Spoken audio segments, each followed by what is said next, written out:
And here we go. Edwards and Armani. I'm Edwards. Brian Armani not in today, but our dear friend Sticks filling in for us. Stick, we appreciate it. Appreciate it. We got a great show today. We got some awards to talk about. We have the Lions. We have the Lions playing against Broncos. We have Derrick Barnes in studio. Excited, or on video mix, excuse me. Excited to have him in here. But first, we got to get to something serious. Demaryius Thomas, 33 years old, the former Denver Bronco Pro Bowler and Super Bowl winner, Super Bowl 50, passed away this morning. Tragic story. All we have the details. He passed away in Roswell, Georgia. Family close to him says it was because of a seizure.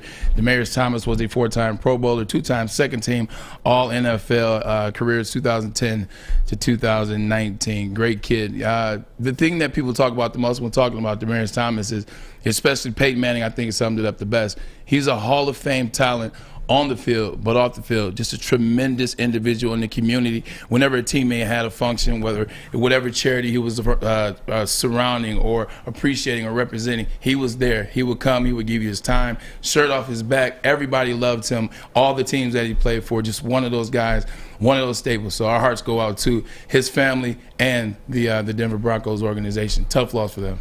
Yeah, anytime, a situation like this, when you find somebody, especially a young guy like First this. person on site, man. Yeah, and you know him personally, too, so obviously it hits you a little bit different. I just know him as the superstar wide receiver, and when he played for Denver, and just fearing him every time he was playing the Lions, or at the time I was going up against him in fantasy football, because the guy was just a monster. And, it's great to hear that beyond his athletic prowess, that he was also a great human, too. And at the end of the day, that's really what it's all about. And it always feels like the good guys go young too, doesn't it? Yeah, definitely. Yeah, and what Demaryius is most synonymous with, probably on the field, it's probably starting the Denver Broncos going in the right direction. I mean, I think we have the clip. You talk about Tim Tebow. You talk about getting to the playoffs as a wild card. Demaryius Thomas had that catch in overtime. Yep. First play of the game to win the game, to give Tim Tebow his only win and the Denver Broncos a win in the playoffs, and kind of get the ball rolling in the right direction to when they will eventually win the Super Bowl. Here's the play right here, man. It's the first play of overtime, 80-yard touchdown. I mean, how do you cap it off? How can you cap it off any better than that? Yeah, I mean, he was big dude, fast, could catch. The prototypical wide receiver, kind of like you were, Braylon. Size, speed, hands, and everything that you want. Smarts too. So, yeah, our thoughts and prayers go out to that entire family. He would have been 34 years on Christmas Day. Wow. Yeah. On Christmas Day. I mean, you can tell that's a special person that's born on Christmas Day. Ain't too many of those. My heart's broke for him. I honestly, he was one of my favorite guys to watch. He was a Jet as well.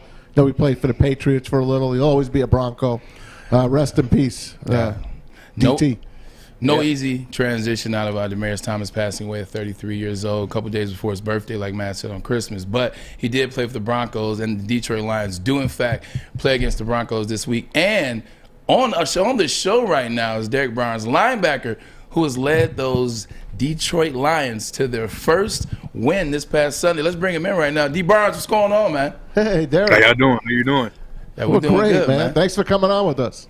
Purdue Boilermakers finest. We'll get into Purdue in a minute, man. But, the first question we all want to know, man, talk about that win. Talk about how it felt in that locker room and on that field. It felt good, especially for me being a rookie, getting my first NFL win. It's amazing, just the emotion in the locker room. People, dancing, having a good time. Setting up what they're doing after the game. It was a good moment, and just to see the look on our coaches' faces was, phenomenal. And you want to keep experiencing that feeling. And I can't explain it. It was really like one of the best moments, really.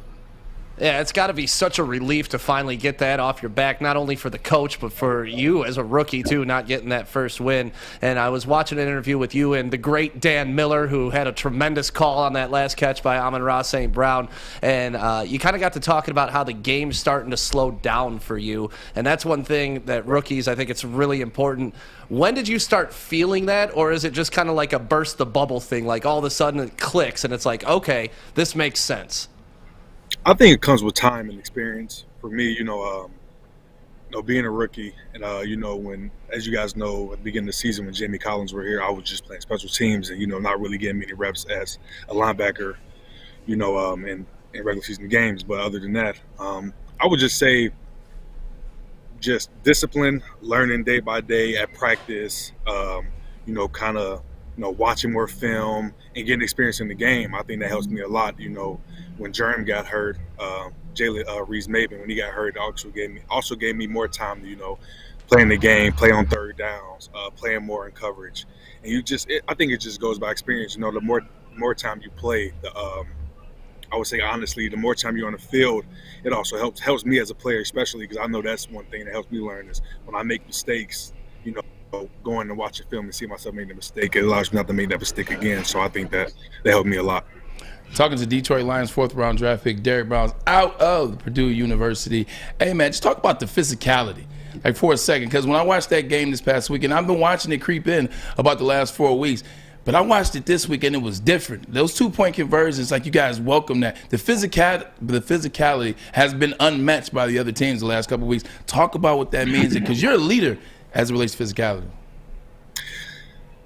I think it's a mindset. I think that's one thing that we had honed in on was being physical. I think that's one thing that we've been known for our defensive-wise, just being physical, giving effort, giving great effort, fighting for every inch.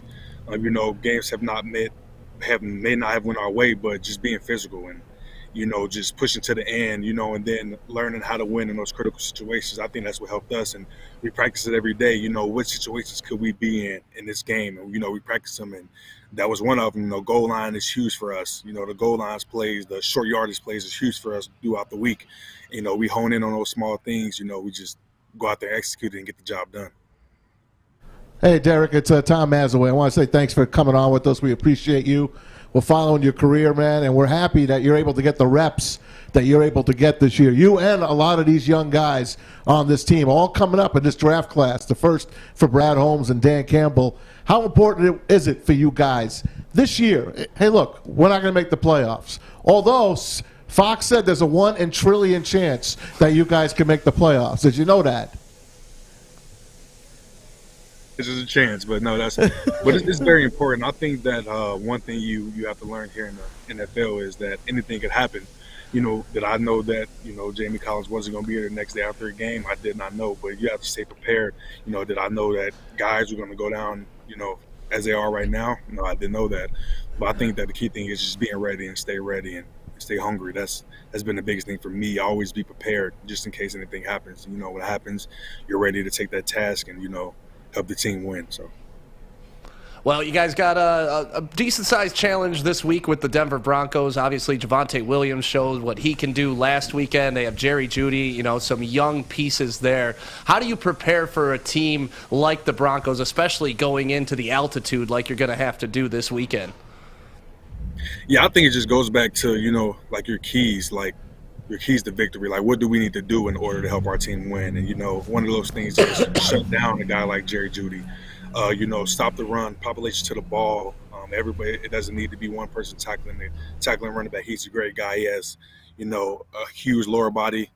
He's strong. He's one of the best running backs as far as breaking tackles. And, when you go in the game, you have to make sure your tackling is on point. He's a spinner. You have to work on that. This small things, working on through those throughout the week, allows you to go in the game and play fast. Hey, Derrick, I'd be remiss if before we let you go, we didn't get into your Purdue Boilermakers. You guys beat Michigan State this year when they were ranked number 3. When you were there, you guys toppled Ohio State. It wasn't even close when they were number 2. What is it about Coach Brown, Coach Brom, that gets you guys up to play these challenges? Because it seems like you guys want the big smoke and you always handle it. What is it about Coach Brown, man? I think it's his approach to the game. When I was there, when we played Ohio State, like throughout the whole week, it was just perfect. Like it never been, everybody was showing up time to dinner, study tables, like no matter what it is, it was just perfect that week. And, that was also the week of, Tyler Trent. And I think that just uplifted us also, just knowing his story. We just felt winning in the air. Like we came out that game doing warm-ups and we just all looking around like we're about to win this game. And from the jump to the energy to when Ohio State ran out of the tunnel, we're all talking smack to them. It was crazy. It was a crazy game, crazy moment. It was just the energy in the stadium, the energy of the staff, the coaches, the players. It was phenomenal, and that's just one thing I would never forget. This year with them, they did a phenomenal job, defensive-wise, offensive-wise. I watched the game, and I'm frustrated at the TV, like, we need this, but they did really good. 8-4 is pretty good. I never won 8 regular season games for all time to do. But, you know, it is what it is, and those guys deserve it. You know, they're going to the Music City Bowl once again. I was there my sophomore year. It's a fun experience. I'm very hyped for those guys, and, you know, they deserve it. So hopefully you didn't watch that Rutgers basketball game last night, Derrick. Ooh, too soon. Actually, I did. Too soon. I did. I actually did. It was that shot and make it is unbelievable.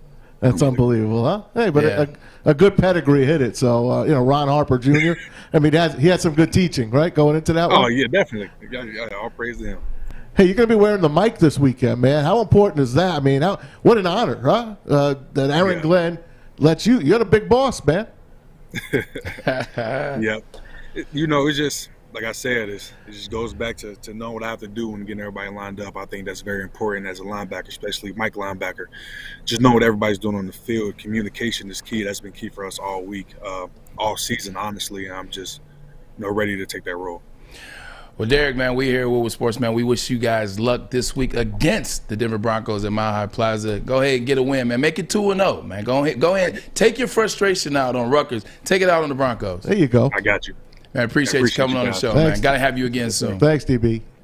Thank you. Thanks, guys. Derrick. We appreciate the Lions for hooking us up here. Yeah, that was Derrick Brown, 42 tackles this year, 2 passes, deflections, and he is physical, man. He is physical. You can hear it in his voice. Their mental has been really good last 4 weeks. Yeah, and he's just a part of this rookie class that has continued to impress this year. I mean, and that's what we've got to be looking forward to as the Lions. You know, you can talk about the record all you want, but you talk about what Brad Holmes has brought in just year one. I can't wait to see what he does with all the assets coming up this next draft, too. Yeah, let's hold on. Let's actually bring that up when we come in the next segment. Let's talk a little bit about what Brad Holmes, rookie and his draft picks have done. We touched on it this week, but why not talk about it again and talk about what the Lions have to do against the Broncos? Braylon Edwards, Woodward Sports Network, the bottom line. Fellas, football season is here. It's time to make your grooming experience easy like Sunday morning. Get to Lady Jane's Haircuts for Men. Walk in, relax, watch your favorite team play, and before you know it, your hair will be game ready. Get to Lady Jane's, open 10 to 8, 7 days a week. Walk in anytime. It's wicked awesome. Make sure you download the Woodward Sports app in the App Store and the Google Play Store today. Take Woodward Sports with you wherever you go and listen live on your phone or mobile device.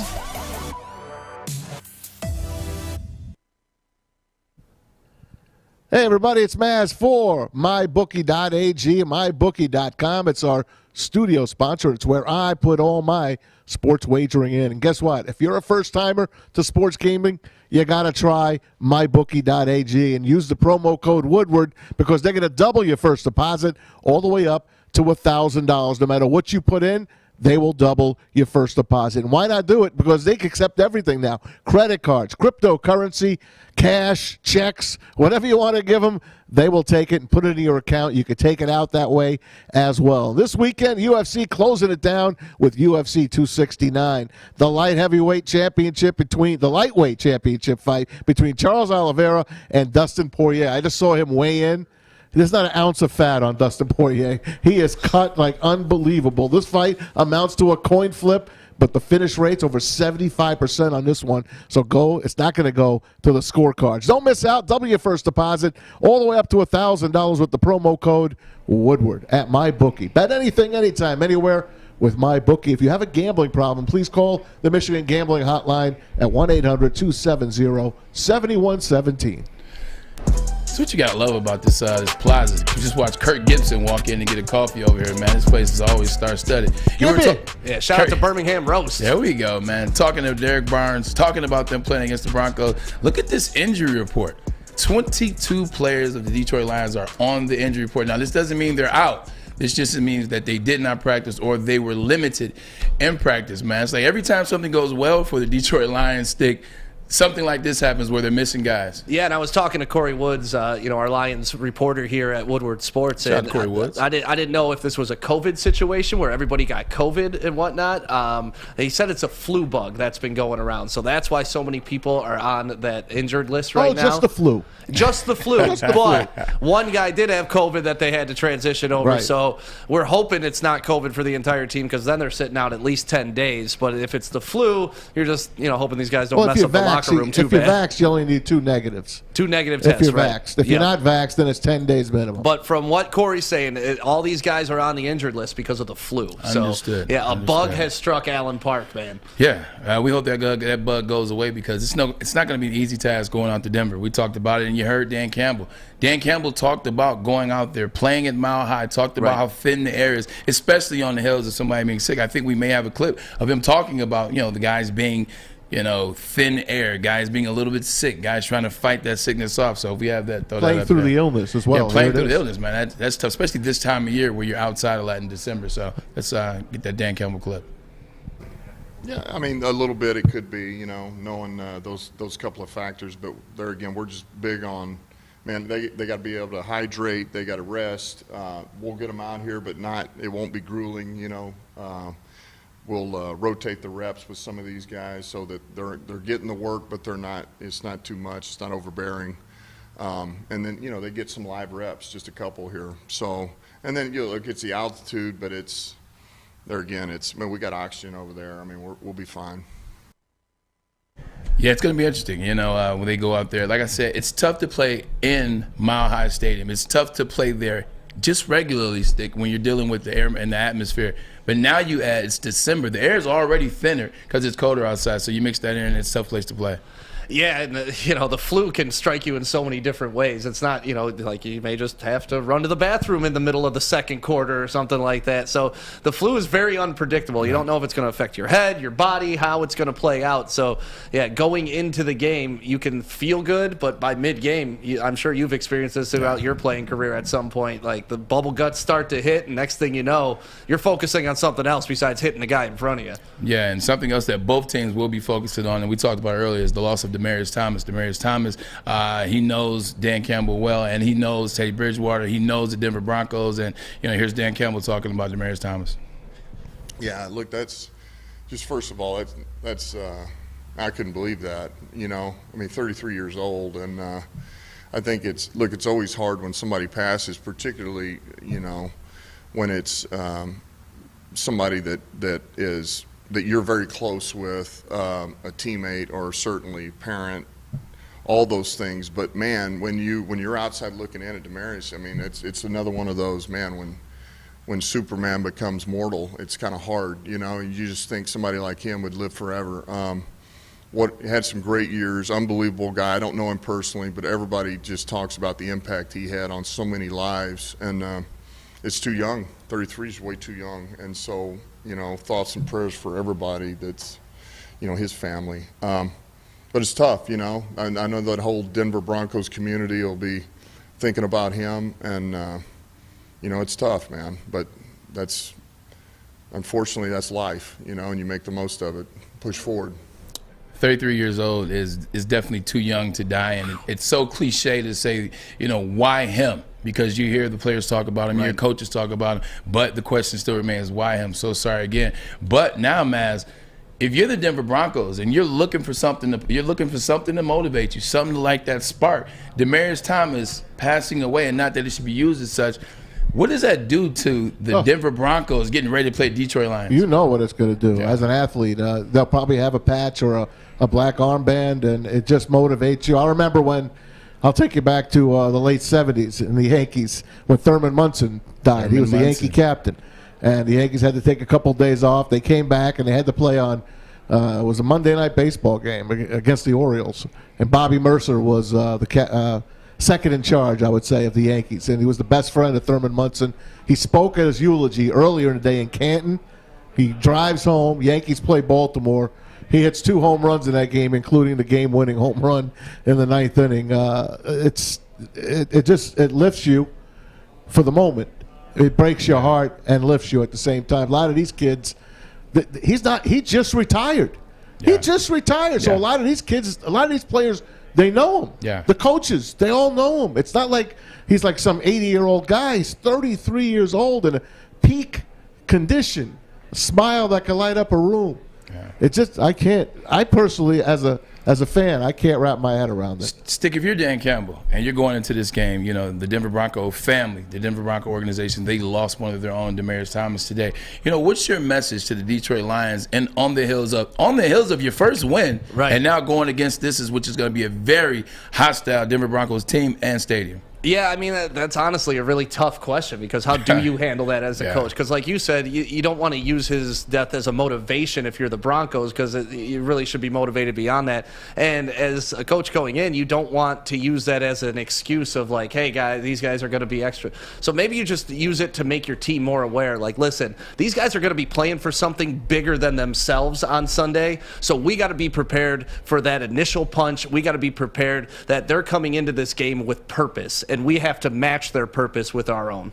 Yeah, and somebody they're really going to have to be prepared for, and that is Teddy Bridgewater. Teddy Bridgewater hasn't been playing his best football, but at the same time, he's still Teddy Bridgewater. That's the reason why they didn't pursue any other quarterbacks, because they trusted in him, and he loves Demaryius Thomas. He knows Demaryius Thomas. He talks about being able to, you know, want to go out there and win one for him. Already I've heard that, and I've seen that rhetoric. So that's the guy I think the Lions are going to have to worry about the most. There was another game that happened last night. Close game that shouldn't have been close and ends up being close. Maz, what happened with the Minnesota Vikings and the Pittsburgh Steelers in the fourth quarter? You know, Pittsburgh, you know they can't do anything right. But you know Minnesota, they're going to keep you in the game till the last second. And to go up 29-0, I think it was, it would have been the biggest comeback in NFL history had the Steelers come all the way back. And they were down to the 12-yard line. And we could show you highlights all day long. Dalvin Cook, the surprise starter. 153 yards in the first half alone. He was awesome. That was embarrassing for the Steelers defense in the first half, and you could tell they were embarrassed. Like, even addressing each other and yelling at each other. You know, Mike Tomlin got on them. Oh, he should have, man. Like, I could have at least gained 45 yards with those holes that were open. 222 yards, 2 touchdowns for Dalvin Cook. Kirk Cousins. Oh, by the way, with a dislocated shoulder. I know. He had a harness on as well. Kirk Cousins looked great in the first half. Second half, he had nothing until he hit the kid Osborne for that 60-yard touchdown. You thought, 17. Oh, man, they finally going to get over the hump. But no. Kirk Cousins comes back and throws an interception. Back come the Steelers. Freiermuth scores. And then let's take you towards the end of this game. Yeah, let's do so. Let's go. Alex, let's play the Claypool catch. Oh, God. They're driving down the field, folks. Set the scene. They have no timeouts, the Steelers. Here it is. 46, he catches the ball. 38. Now he's got to run the ball over. No, he's got to. 3 seconds. You see what he's doing? 4 seconds. 5 seconds. 6 seconds. 7 seconds. 8 seconds. You see the offensive lineman trying to take the ball from him so they can mark it. All he wants to do is point that he got a first down. Selfish individual. When you're drafting players in the 4th to 5th to 6th round, the difference on how you draft those players, the difference is what are their coaches saying about them? What type of people are their coaches? What have we seen from those guys on tape? What have we seen from them guys in the media? When you get to those later rounds, the 4th, 5th, 6th, 7th, now you're drafting guys on character. What guy is a Detroit Lion type character? As we say, the guys that want to be here. Guys like that, I guarantee you, the university that he went to, those were things that you could see. His coaches probably had some things to say about him. When you're getting those late rounds, that's how you recruit. Did he go to Notre Dame? Exactly. But you know he's going to be quiet, though. But those you know that guy's not going to say anything negative about it. But it's just he messed his team up right there because he cost them about an additional 9 to 10 minimum 5 That's another seconds. play. At least one let's more say play. 7. Yeah. Right. Minimum 7 seconds, One which play, is another play. for sure. Just think about it. The last play of the game, they throw the ball Here to it Freiermuth. is. Watch this. Check this Freiermuth. out. Heck of a no. That was oh, I'm looking at the wrong thing. So Freiermuth. Here he comes. Check this out. Last play. 3 seconds left. Could have been 13 seconds This was left. a perfect pass, by the way, and a great catch until Harrison Smith stripped him.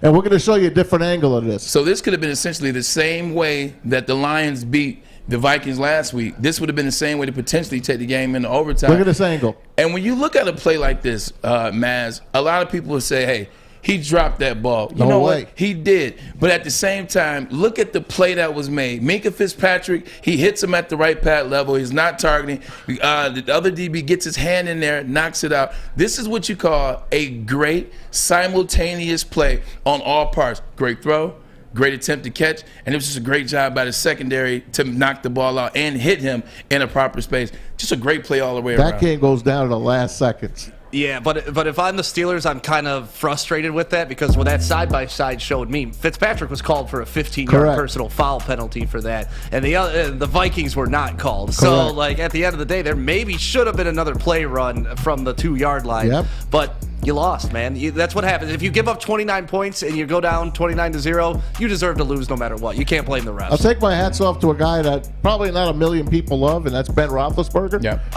he brought him back. Yeah. He brought him back. He said, man. to hell with all the media. He said, hell with all the negative scrutiny. He said, hey, I got 2 Super Bowl wins, and I've been doing this for a long time. You guys sit back and relax. Got to get to a break in a second. But there were some awards passed out last night. Lots of them. And some people in the state of Michigan won some awards. We'll tell you about that when we get back. Edwards and Armani, the bottom line. I'm looking to bring on another HVAC tech right now. We are recruiting 5 to 10 techs a month. We're looking to grow and expand. Every new tech we hire is from Northwestern Tech. The hands-on training is fantastic. They're always my first call. We love hiring Northwestern Tech grads. They come out trained and ready to work. Our program is only 10 and a half months, and our next classes are starting soon. So why wait? I'm looking to hire a graduate of Northwestern Tech. Northwestern Tech. Northwestern Tech. You want commercials? The other guys have those. You want great sports takes? Touchdown! What a play! Woodward Sports has those. Detroit's new sports outlet. The Woodward Sports Network. Last night, the ESPN Home Depot Awards were on, and I was tuned in, and some guys won some awards from the state of Michigan. That's right. Kenneth Walker won the Doak Walker Award that celebrates the nation's top running back, and well-deserved. Well-deserved. This is a tweet coming out of Michigan State. Michigan State running back Kenneth Walker III is the first player to ever win the Walter Camp Player of the Year without being named as a Heisman Trophy finalist. Heisman Trophy did not be recognized finalist until 1982. So everybody's still feeling the snub, and we'll come back to that. We'll definitely get into that because that's one of our topics of conversation today. But Kenneth Walker wins. Jim Harbaugh, he won an award as well. He was announced AP Coach of the Year. So shout out to Jim Harbaugh. Congratulations. But not Big Ten Coach. Well, but you know what? Hey, man, sometimes you lose the battles. As long as you win the war, that is all that matters. Jake Moody actually won an award last night. Jake Moody, kicker for Michigan. He was announced the Lou grows of the toe, the Golden Toe Award. Making this the second player I want to say for Michigan. How many field goals did he kick at the end of the season? This is the interesting thing, Maz. He's attempted 1 field goal in the last 5 games and made it. He was 23 of 25 this season. He never missed an extra point, and he made some of the biggest kicks in this season and when Michigan needed Penn State and Nebraska. How many kicks did Mel Tucker make him take at the end of the first half of that Michigan State game? It was like 5 in a row. Was that something? And he hit them all. There you go. Hey, go back to Jim Harbaugh for a second. Name the AP Coach of the Year. Mel Tucker finished 4th, by the way. John Harbaugh, the head coach, and his brother of the Baltimore Ravens. He had something to say. He had a little something to say for his baby brother. Thank you. I was just informed of that by Tommy, and that's awesome. You know, I'm just really happy for him. Congratulations to Jim and the whole staff, you know, and the players. To be the coach of the year in college football is a pretty remarkable accomplishment, and to do it, you know, the way they did it this year, you know, after being written off by so many, is very. I don't know. It's a good feeling, you know, and I'm proud of him. Happy for him. Happy for all of them, and he's always been a great coach. And all those that want to pile on, you know, especially some of the local media there, you know, there you have it. You know, back in your face. That's how I look at it. He'd never say that, but I'll say it. Nothing like having a big brother come to your rescue and have your back as always, right, Stick? I love it, man. Because honestly, I feel vindicated too with this year of Jim Harbaugh because, listen, I'm not a diehard Michigan guy. I'm not a diehard Michigan State guy. But I've always said, like, you're stupid if you think you can get better than Jim Harbaugh. Like, let this guy just do what Jim Harbaugh does. And it's been nice to actually have a couple weeks of being like, going to those people that I've been arguing with for 7 years and being like, now you see, now is he a good coach or did he just learn how to coach this year? No, he's always been a good coach, and it's great that his brother came to his defense like that. His brother kind of helped him, didn't he? Oh, yeah. Gave him the defensive coordinator. Little Mike McDonald going over from the Ravens. So that's not bad. Yeah, man. Josh Gaddis didn't have the season that he had in terms of the last 3-4 games a year. You can make the argument that Mike McDonald could have won the Royals Award too, which celebrates the nation's finest assistant coach. Yeah, Gaddis got that, didn't he? Yeah, he did. Yeah. I said you can make an argument that McDonald could have been a part of that too, but they're going to need all the McDonald and Gaddis and AP Coach of the Year Jim Harbaugh has to offer, because last night, tell you like this, there were some other awards won, but they were won by Georgia players. The what was the where is it? I'm looking for it. The Remington Award. No. The Chuck Bednarik Award, which celebrates the nation's best defensive lineman or the best defensive player. That was Jordan Davis. Jordan Davis is an interior lineman, and he is a horse. Beast. He is a house. He is a big man, 6'6", 350, and he lays on you. Georgia has been using him all year in key situations, and he is a monster. He leads the defense. That is number one in the nation. Also, over Thibodeau? You got that? Oh, man, Thibodeau, man. You know my feeling on Thibodeau. Mr. Pac-12 with 6 sacks. Get out of here. Also, the nation's outstanding linebacker award, named for the Chicago Bear great Dick Butkus, was worn by Nakobe Dean. Nakobe Dean is a monster. He fits the middle. Similar to Josh Ross. I think he's slightly taller, a little bit bigger than Josh Ross, but he's another monster that equals that Jordan Davis push. Now you get him in the secondary. He does well at the second level, Stick. Yeah, that's what I'm looking forward to about this matchup, really. I kind of look at these two teams as somewhat mirror images of each other, like really tough on defense, big players, big names. You know, you see it with Hutchinson, you see it with all the awards that Georgia's getting now, and you can tell that the defensive battle in this game between Michigan and Georgia is going to decide it. But then you look at the offensive side of the ball, and they have weapons there too. But I love this matchup, and honestly, I could see it going either way. I don't really have a vibe of which way I'm picking at this moment. It's crazy to me that the line keeps getting bigger and bigger for Georgia, because I don't see Michigan getting worse. Yeah, like Michigan hasn't gotten worse from when the game was announced, so I'm not sure why the line is getting bigger. Maybe they know Hutchinson's not going to play.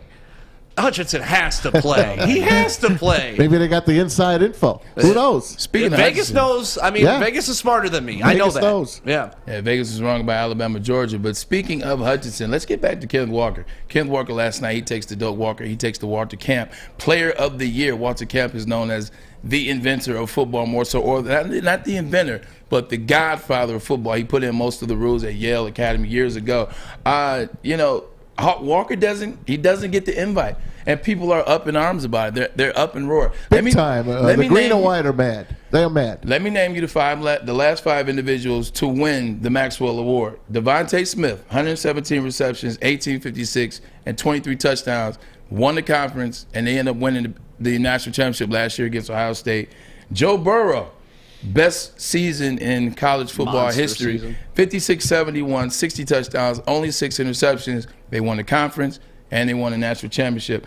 Tua Tagovailoa, 39-66, 43 touchdowns, 6 interceptions. Also, he set out a lot of those games because of the ankle injury earlier in the year. Still came on, won the conference, won they lost. They won and lost, but he got to the playoffs. Baker Mayfield, we know what he did. 4,500 yards, 43 touchdowns, 6 interceptions, won the conference, lost in the playoffs. Lamar Jackson, 5 years ago, is the only one like Kenneth Walker that didn't win the conference, but he also got the invite, and he also won it.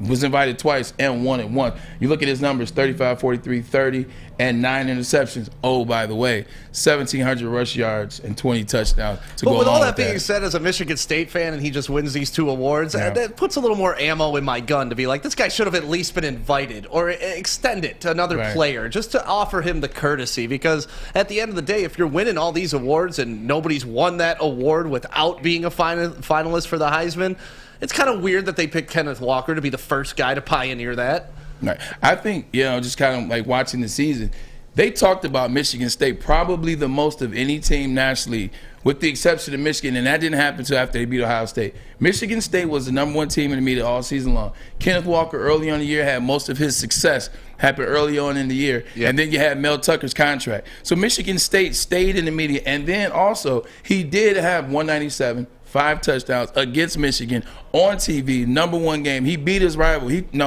beat his rival's ass. 100%. Hey, he took it to him. And I think he faded away towards the end. So I think all the the Doak, as well as the Walter Camp, like you said, I think they sold that up early.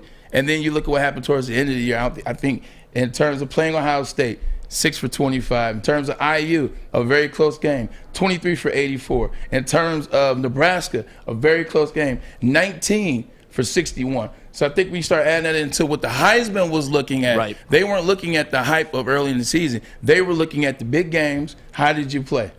I think they should still have invited the kid. Yeah. I believe it. He was the Heisman leader most of the year, or at least the most talked about Heisman leader. I think he put up some really good numbers, not over the charts. He didn't get 2,000 yards running, and you said he might have run out of steam a little bit, but I don't think he did. I just think the way they coached a couple of those games, they kind of took him. They kind of took him out of those games. They took it out of his hand. I mean, he's walking up and down the sidelines for Ohio State.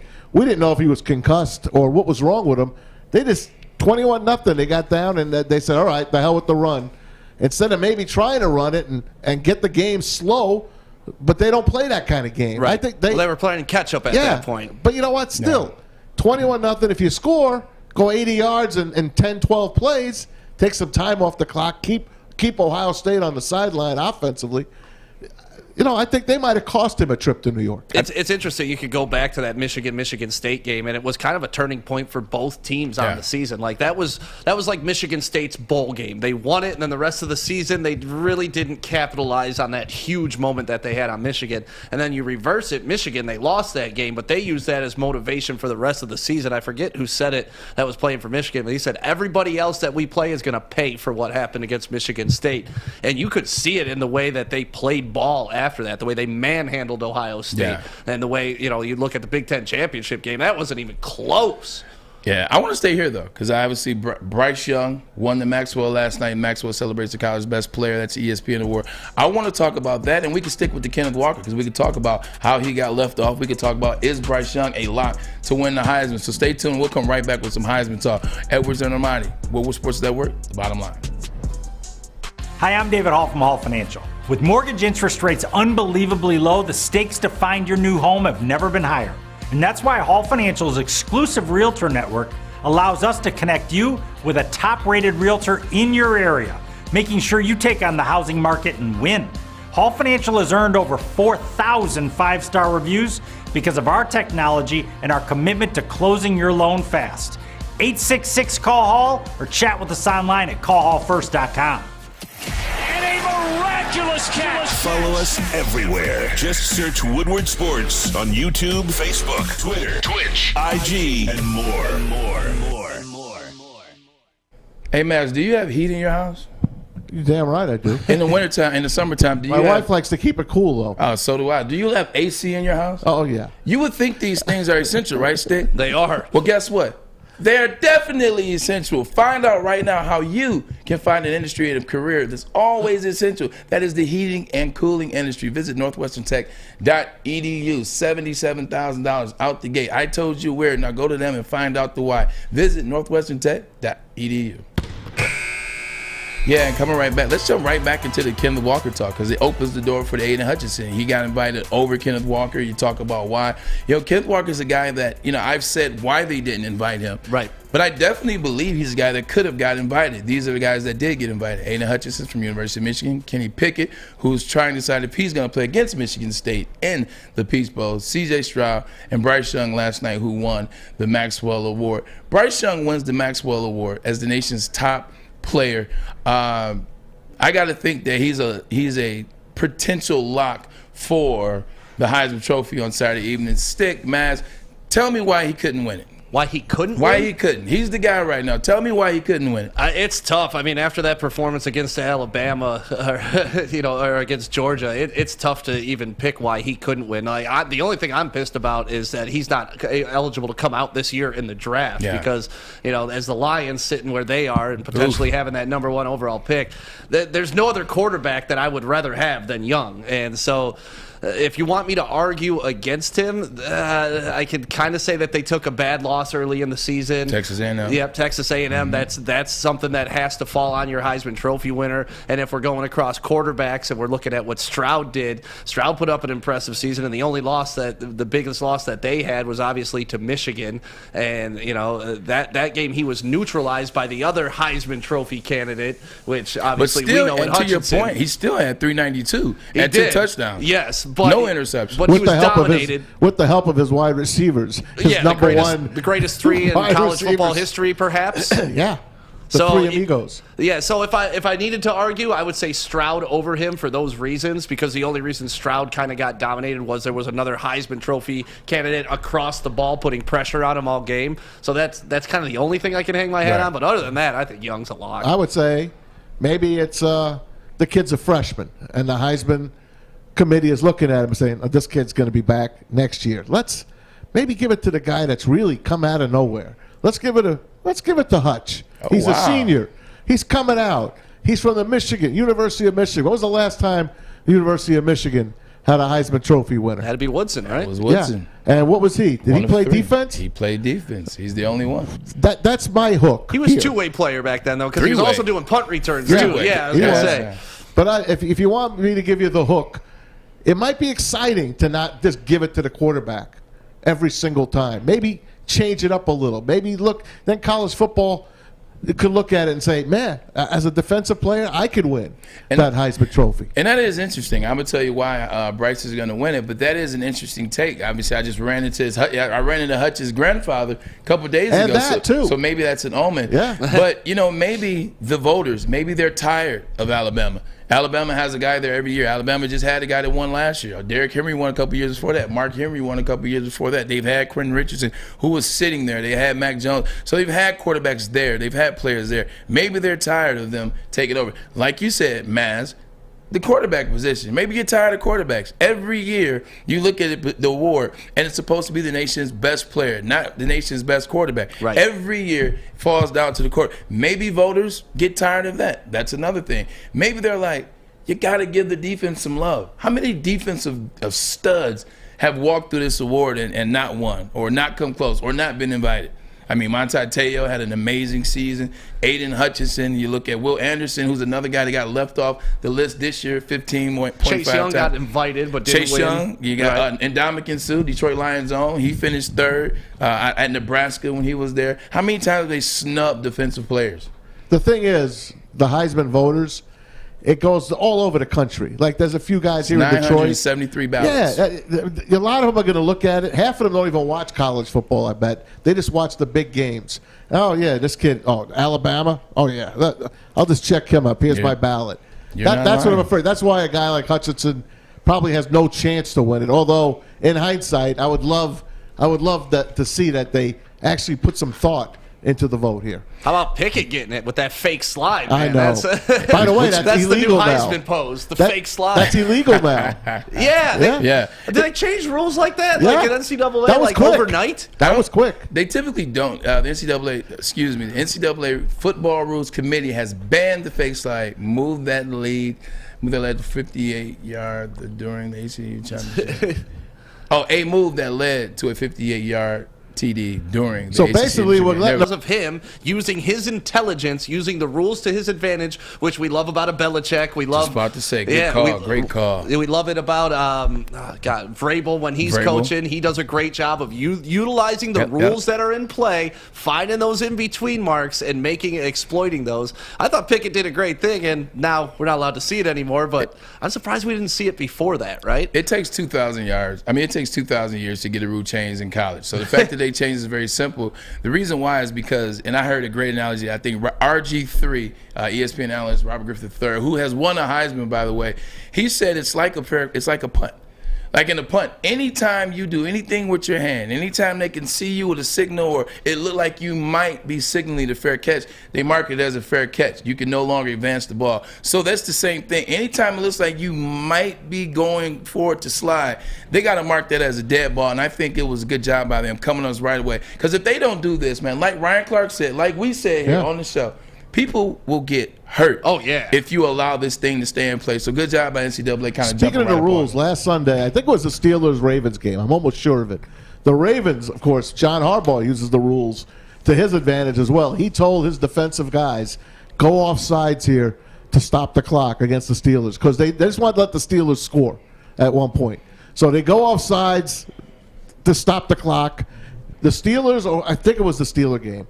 It was an NFL game. They could have turned the penalty down, but they screwed up. That coaching staff messed up. So the clock stops. They pick up an extra first down. It allowed the other team to get back in the game and eventually score. So there are rules out there that people still take advantage of. Getting back to Bryce Young, getting back to why he will win the Heisman before I forget, because as you know, I'm getting old, so sometimes you tend to forget a couple of those NFL hits.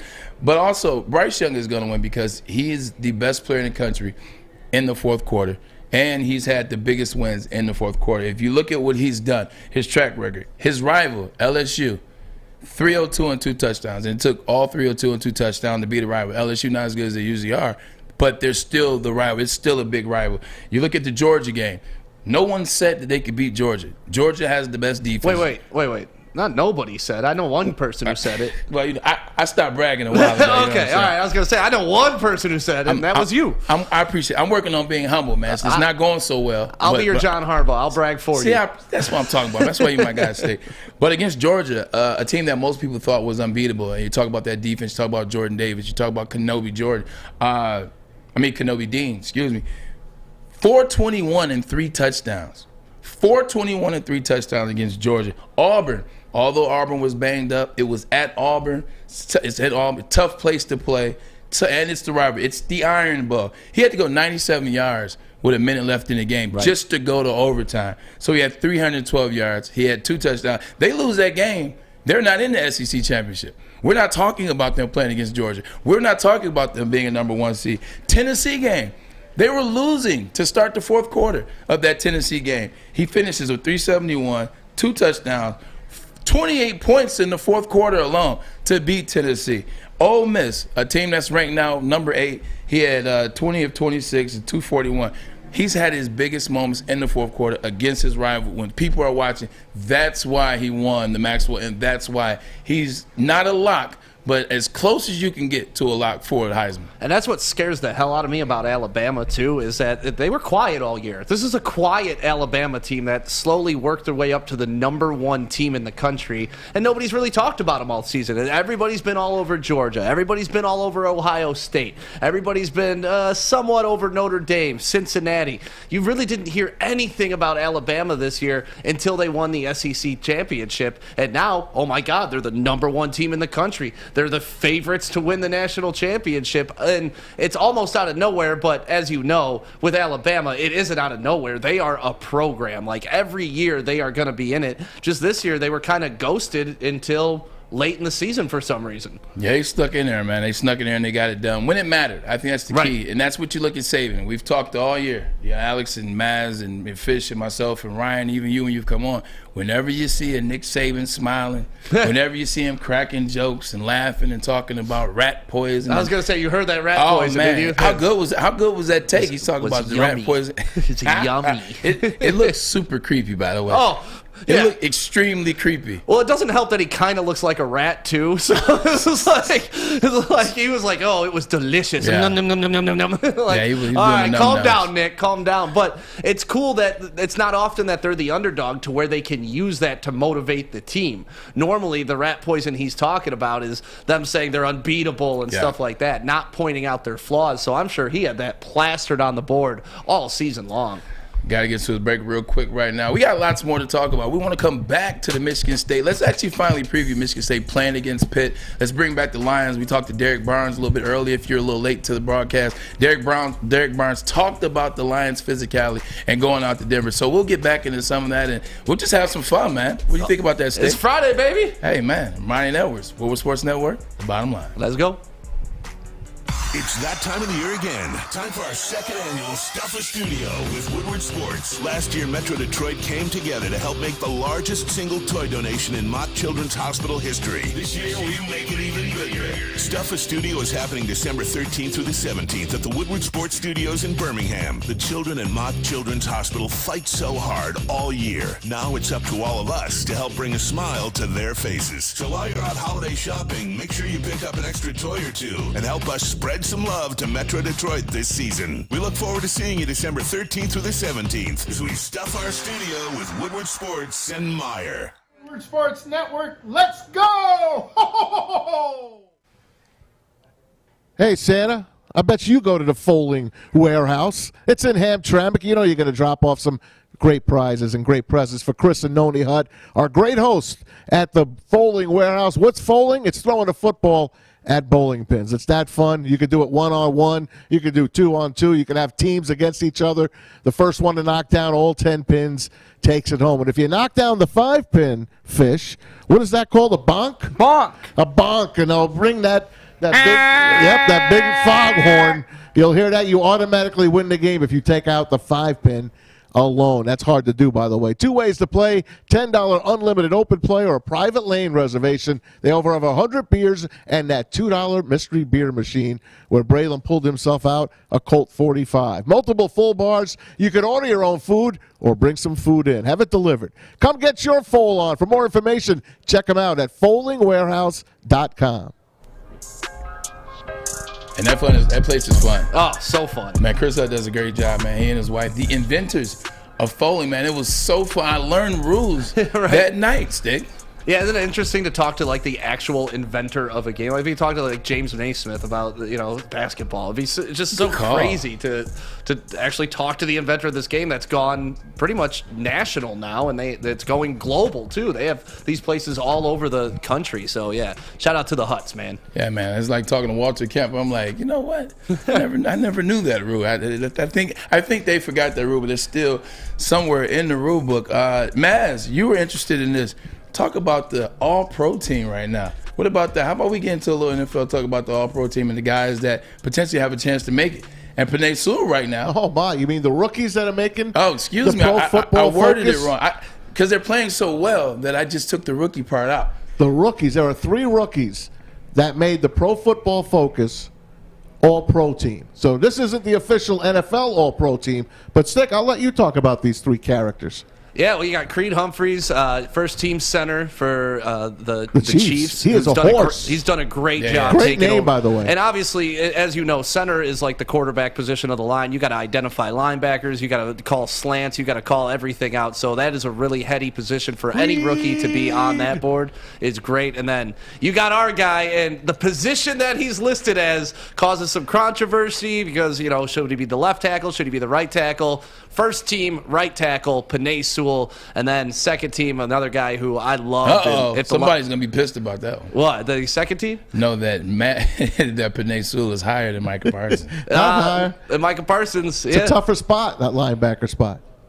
Yeah, tougher spot. He's also got different competition at linebacker, too. It's all good, but I wouldn't have been mad if the Lions drafted Parsons. Like, on my first original mock draft last year, Parsons is who I had us taking, but then I didn't think Sewell was going to fall to us. So when he did at 7, I mean, you could go back and watch the draft party. It was a celebration. Yeah, and the good thing about that is it shows you that as a rookie, guys can have an immediate impact. Yeah. Now, obviously, this isn't the final list. There's 5 weeks left of the season, or 4.5, and this isn't the official list. But the fact that the consideration is there for Penei Sewell.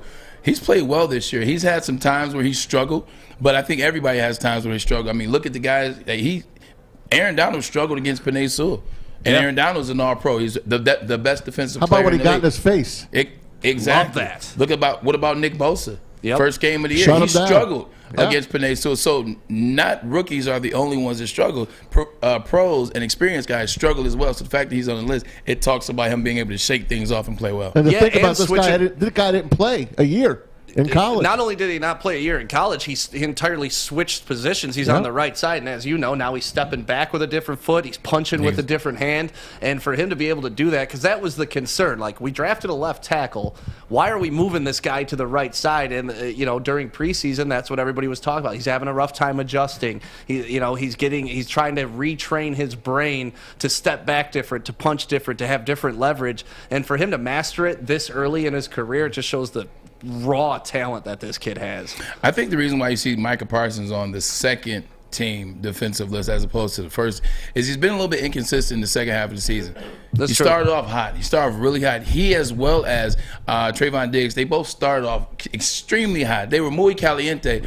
And then you see the struggles of the defense for the Cowboys. I think when you think of the name Cowboys, you start to think about the DeMarcus Lawrence, you think about Trayvon Diggs, you think about Micah Parsons, and the list goes on. But them as a whole, they haven't played comparable football to their offense, and that's why you've seen some struggles by their defense late in the year. They get out of position. They're undisciplined. Trayvon Diggs is a guy, extremely great athlete, extremely great talent. He has probably better hands than 80% of the wide receivers in the NFL. He used to be a wide receiver. But exactly. That's he says the greatest thing Nick Saban ever did is move him to defensive back. But he's out of place a lot because he's trying to guess. He's trying to jump. He's now looking for the interception. He's now looking for his next streak Do you think he fell on. too much in love with that? Because the streak he was on, that was impossible to keep that It's pace. only been done better by one person. Right. And Ron Woodson. I think he fell in love with that. Fell in love with the popularity, but I think he was out of position a lot that season. You look at the touchdown after he got the pick six, they give up the 75-yard touchdown right back and Mac Jones. So I think he was out of position a lot, and I think those interceptions were coming up. Now that he's not catching interceptions, you're starting to see him have to find himself beyond just interception. So we'll see. Maz, what do you think about the Cowboys and their defense? Because how about them Cowboys? Mike is your guy. He is my guy, and he's going to be my guy. But I love Penny as well. I said I just would have rather had a defensive player at that spot. They didn't have anyone on defense, and they already had Ragnow and Taylor Decker. I wish they had Taylor Lewan. I wish. That would have helped as well. But that's the only reason I want more Micah than him. But I wanted a quarterback. Yeah. All right, I wanted a quarterback. But the Cowboys are struggling right now. They're not the same. And now your boy, your head coach. WFT. What's your coach's name? Oh my God! Please don't tell me you're talking about who I think you are. Mike. Talking about McCarthy. Yeah, Mike McCarthy. Mac. He said he's going to win. They're going to win the game this weekend against Washington. That's nice of him. It's almost guaranteeing a win against Washington. How about this? Washington finishes with 2 games against the Cowboys. Yep. 2 games against the Eagles, and I think 1 against the Giants. Their last 5. You are correct. All in division.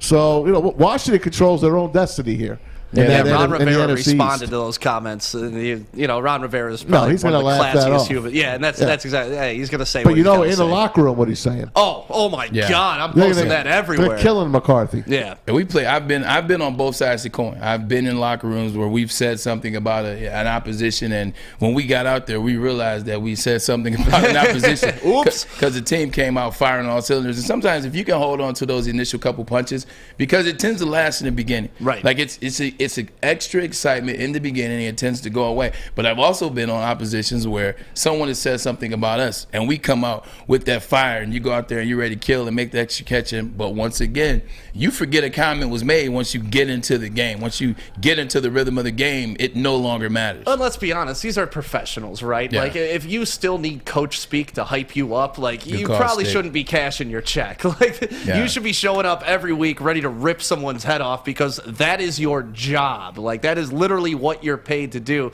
So if I'm on the Washington football team, I don't need Mike McCarthy to make me hate the Cowboys. I already hate them. They're in my division. They're standing in my way of getting in the playoffs. But if you're going to add a little bit more fuel to the fire, if I'm the coach, I'm definitely using it. Now I'm excited, man. I'm excited to see what happens, because the Washington football team, they're red hot, man. I like the running game that they have with Gibson. I love Antonio Gibson. Man, Taylor Heineke, he's the guy that gets it. You saw what he did in the playoffs last year. Yeah. That defense led by Chase Young, who's out for the season, he's currently not playing. But that defense led by Chase Young with Taylor Heineke, they had Tom Brady on the ropes. Yeah. And they came back. Guess what? They play again. Well, yeah, and you heard the rest of the team talk about how they galvanized around Heineke. Like, I will follow that guy into battle anywhere. And that's really all you want out of your quarterback, is to be the leader of men on the team. Because if everybody else believes, the quarterback doesn't have to be Tom Brady. He just has to be a guy that's reliable, that your team can look to in moments of crisis and moments crunch time, and know that this is my guy. He's going to get it done no matter what. This was a practice squad player. Why can't we get one of them? We do, but they're practice squad players. Yes, Tim Boyle, still a practice squad player. TB12, man. Yeah, he was. We had high hopes for Tim Boyle putting that TB12 on him. All right, well, stick around. We actually have another interesting segment coming back. Mavs is something that you put on the list. I actually am interested to talk about. I'm interested to hear your take. Stay tuned. Braylon Edwards, Woodward Sports Network. Bottom line. Okay, you thirsty little spin goblins. I want you to pedal into the next dimension. Spin it! Spin! Uh-oh! Carmen's falling behind. Let's give her the hiss of shame. Spin till you bleed! Don't ride the bike of shame. Come to Planet Fitness and find your own lane with tons of equipment, free fitness training, and no hissing. Join today for just $10 a month. What's the over-under? Should I tease? Who is the lock of the night? Make sure you're watching Woodward Bets to get the latest in sports betting and more. Woodward Bets daily on Woodward Sports. Listen, we're right around holiday time. You know you're going to be seeing your family. You're probably going to be taking some young lady home to meet the family, but you want to be looking your best. Yes, that's why you got to go to Lady Jane's. So when you walk in the door, your mom's like, honey, you look awful. No, you won't have that if you go to Lady Jane's. You're going to walk in, your mom's going to be like, oh, you look the best I've ever seen you look in any holiday ever. And that's what you want to do. You want to impress the family this holiday season. Make sure you come to Lady Jane's. They have locations all over Metro Detroit, and you can come here, right here in downtown Birmingham, to their world headquarters and get the King's treatment. They'll give you the neck massage, they'll give you the scalp massage, and give you a great haircut so you can look your best. So make sure you come to Lady Jane's if you need that haircut. It's wicked awesome. Wicked awesome. Coming back, we're talking about bowl games. Armani and Edwards. Armani, once again, isn't here. He's chilling. He's relaxing at home. So Stick, my man, is doing his thing over here as we do our thing here. Michigan, that is the state, not the school, has two big bowl games to look forward to. That is Michigan State versus Pittsburgh in the Peach Bowl, New Year's Six Bowl, as well as Michigan going against Georgia. Stick, you're interested in talking about players sitting out in these bowl games, and I understand it. Kenny Pickett talking about he may or may not play, as well as Kenneth Walker hasn't said anything, but he may or may not play. I don't think Kenneth Walker playing that game helps him at all, but let's jump into it. Yeah, I don't think it helps him in particular, and that's where I kind of go back and forth, and I have a question for you because you've been in those locker rooms. You know what it's like to be a part of a collegiate team and a professional team. And yes, it is about them. It is about them staying healthy and making sure their future is secure because they know that they're going in the draft. But at the same time, isn't it also about the guys that you have grind this thing out with, your offensive linemen who put in the work to get you those yardage? You know, if we're talking about the Pitt quarterback, your offensive linemen who put in the work to protect you so that you don't get hurt all season long. Do you feel like they kind of owe it to those guys as well, your teammates, to be out on the field? To me, it's different. Like Hutchinson, I don't think there's any reason he should sit out because they're playing for a national championship. Right. They're still playing for something. This isn't a Joe the Barber's Bowl in Tallahassee, Florida. Like you need to be out there if you're in the Final Four. Outside of those guys, we're talking about a Kenneth Walker. And I know he's kind of a transfer student, so he doesn't have the 3 years of loyalty and stuff like that. But still. But to me, I would like to think if I was in that position, I'm a team guy, I'm going to show up for my teammates no matter what.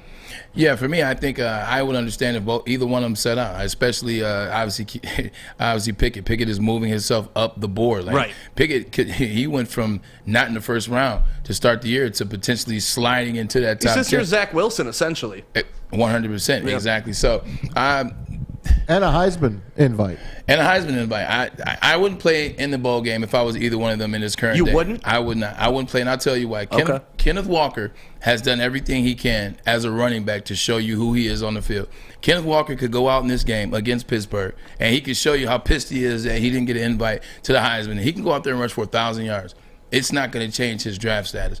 He's shown us against Michigan that he can play again in the big game and have the big yards. He's shown you when he plays against inferior opponents that he can have the big yards and get taken out the game earlier. He's showing you the mental toughness. He's showing you the humbleness. He's showing you the speed and getting away from defenders. He's showing you the physicality that he has in taking those big hits, because there were a lot of big hits that he took in that Michigan game, 23 carries against Nebraska, etc. There's nothing that he can do on the field. The only thing that he can do to enhance his draft stock is at the combine if he can run a 4.43. Right. If he can put up on the bench press a couple things. Can he wow the coaches when they do those individual meetings with his knowledge of the running back, of picking up blitzes, of offenses, of the verbiage that translates from the college level to the NFL level? It's the only way he can enhance his draft stock. Now with Kenny Pickett can't do anything in this game anyway except get hurt. Like Michigan State, What has their Achilles heel been all year? He actually can hurt himself by playing. If he doesn't light up that pass defense. If Kenny Pickett, hey, Alex, you jump in on this. If Kenny Pickett goes out there against Michigan State's defense, pass defense that's not good, and he struggles, do you think he can hurt himself in his draft stock? Well, I want to go back to Kenneth Walker for a second. You said that, sorry to interrupt. Oh, no, go ahead. You said that he even if he does play in this, he can't really help his draft stock. Wouldn't you make the same argument for, even if he does, why not just play if it doesn't hurt or help him? Because he can get hurt. Potential Jake Butt is the exact reason why. Jake Butt got hurt in the Orange Bowl against Florida State. Got hurt and has been struggling with injury ever since. I think he tore his ACL again a couple years ago once he got back healthy. He hasn't had an NFL touchdown. And Jake Butt was the guy that was on the list to win the Mackey. I think he actually went to the Mackey. I think he finished runner-up. He was the guy that was going to be one of these game-changing tight ends. And you haven't seen him since because of the injury. So I kind of use him as an example because that Orange Bowl against Florida State, it didn't matter in the long run. So that's more so what I mean. He could hurt himself by getting hurt. Kenneth Walker, that is. Do you think this has anything to do with the college football playoffs and the way they're set up now? Because back when you were playing bowl games, the Rose Bowl meant something. Oh, hell yeah. Now the Rose Bowl really doesn't mean anything. It's a bowl game. It's a high-profile bowl game, but you're not playing for a conference championship. It's not, it's not Pac-12 versus Big Ten anymore. It's just two teams that they throw at the Rose Bowl every year. So do you think because only those two specific bowl games really mean something in the scheme of things that more people back off now? I think so. Plus, it's a big business thing. People are looking at it in big business. Like once you introduce business to anything, follow the money. People start following the money. Like this was never introduced to us back in the day. Like when I played it back-to-back Rose Bowls and Outback Bowl. Like my junior year, I was playing my junior year. One, I was excited to get the first Rose Bowl. My father had played in 2 Rose Bowls. It was a part of tradition. It was a part of bowl. It was part of growing up. Plus, I wanted to win it. Right. I wanted to go out beating USC, this team that they keep talking about. I wanted to beat USC. I wanted to get a Rose Bowl win. We got the Big Ten win. We beat Ohio State. We beat our rivals. We beat Notre Dame that year. We beat Michigan State that year. This would have been the icing on the cake, and we lose. I go into my senior year. I had a lot to lose my senior year, but it's the Rose Bowl. But it's Pasadena. But business hadn't been introduced yet. Once the first person breaks the mold on something and you introduce business, it's like, wait, I have a chance to sit out? How about this business? I'll throw this to Stick because I know what your answer is. Uh-oh. What if Stephen Ross, Hutchinson wasn't going to play? Stephen Ross says, hey, here's $1 million, man. NIL money from me to you. I want you to play.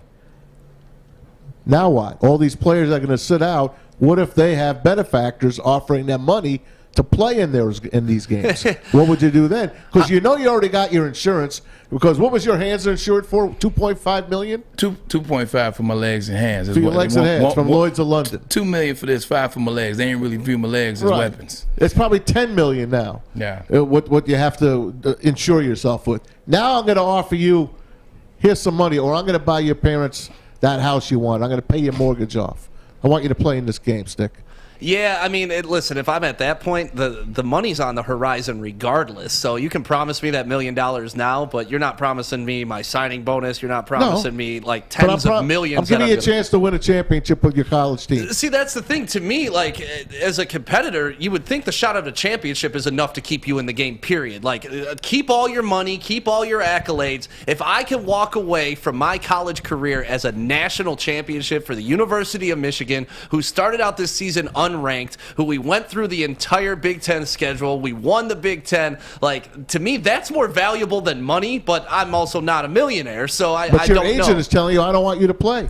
What's that? Your agent is saying, I don't want you to play in this game. Well, that's what your agent's supposed to do, because you know why? Your agent's about to get paid off your ass. He's looking out for his own interest. He ain't really necessarily looking out for yours. But he's also going to get you paid. Exactly. He's also going to get you paid. Like I said, it's different times, but the influence of business hadn't been at that level yet, so nobody had done that yet. It's a different time now. I can see why guys sit out, and I understand it. If I'm Kenny Pickett, and I'm a guy that just created the fake slide, so I show how intelligent I love that. Think about this, though. He shows how intelligent he is. Yes. He shows how ballsy he is. He shows that he believes in himself, and he's got that swag. He's got that moxie. He's got that Joe Burrow. He's got that Justin Herbert. He's got that Josh Allen. Like, now you're looking, that added something. You brought it up, I didn't even think about it. That adds something to the Lions thinking about getting the quarterback. Now, if I'm the Detroit Lions, I'm like, something about this kid. Yeah, that's not, those something are about this the kid. Immeasurables, the the you intangibles. can't account for that. Exactly. Those are the intelligence that a quarterback you need, and we've seen that with like a Peyton Manning. And you see it with Tom Brady. You watched him at the combine. It was like, what is this guy? This guy thinks he can be a pro quarterback, but it's here.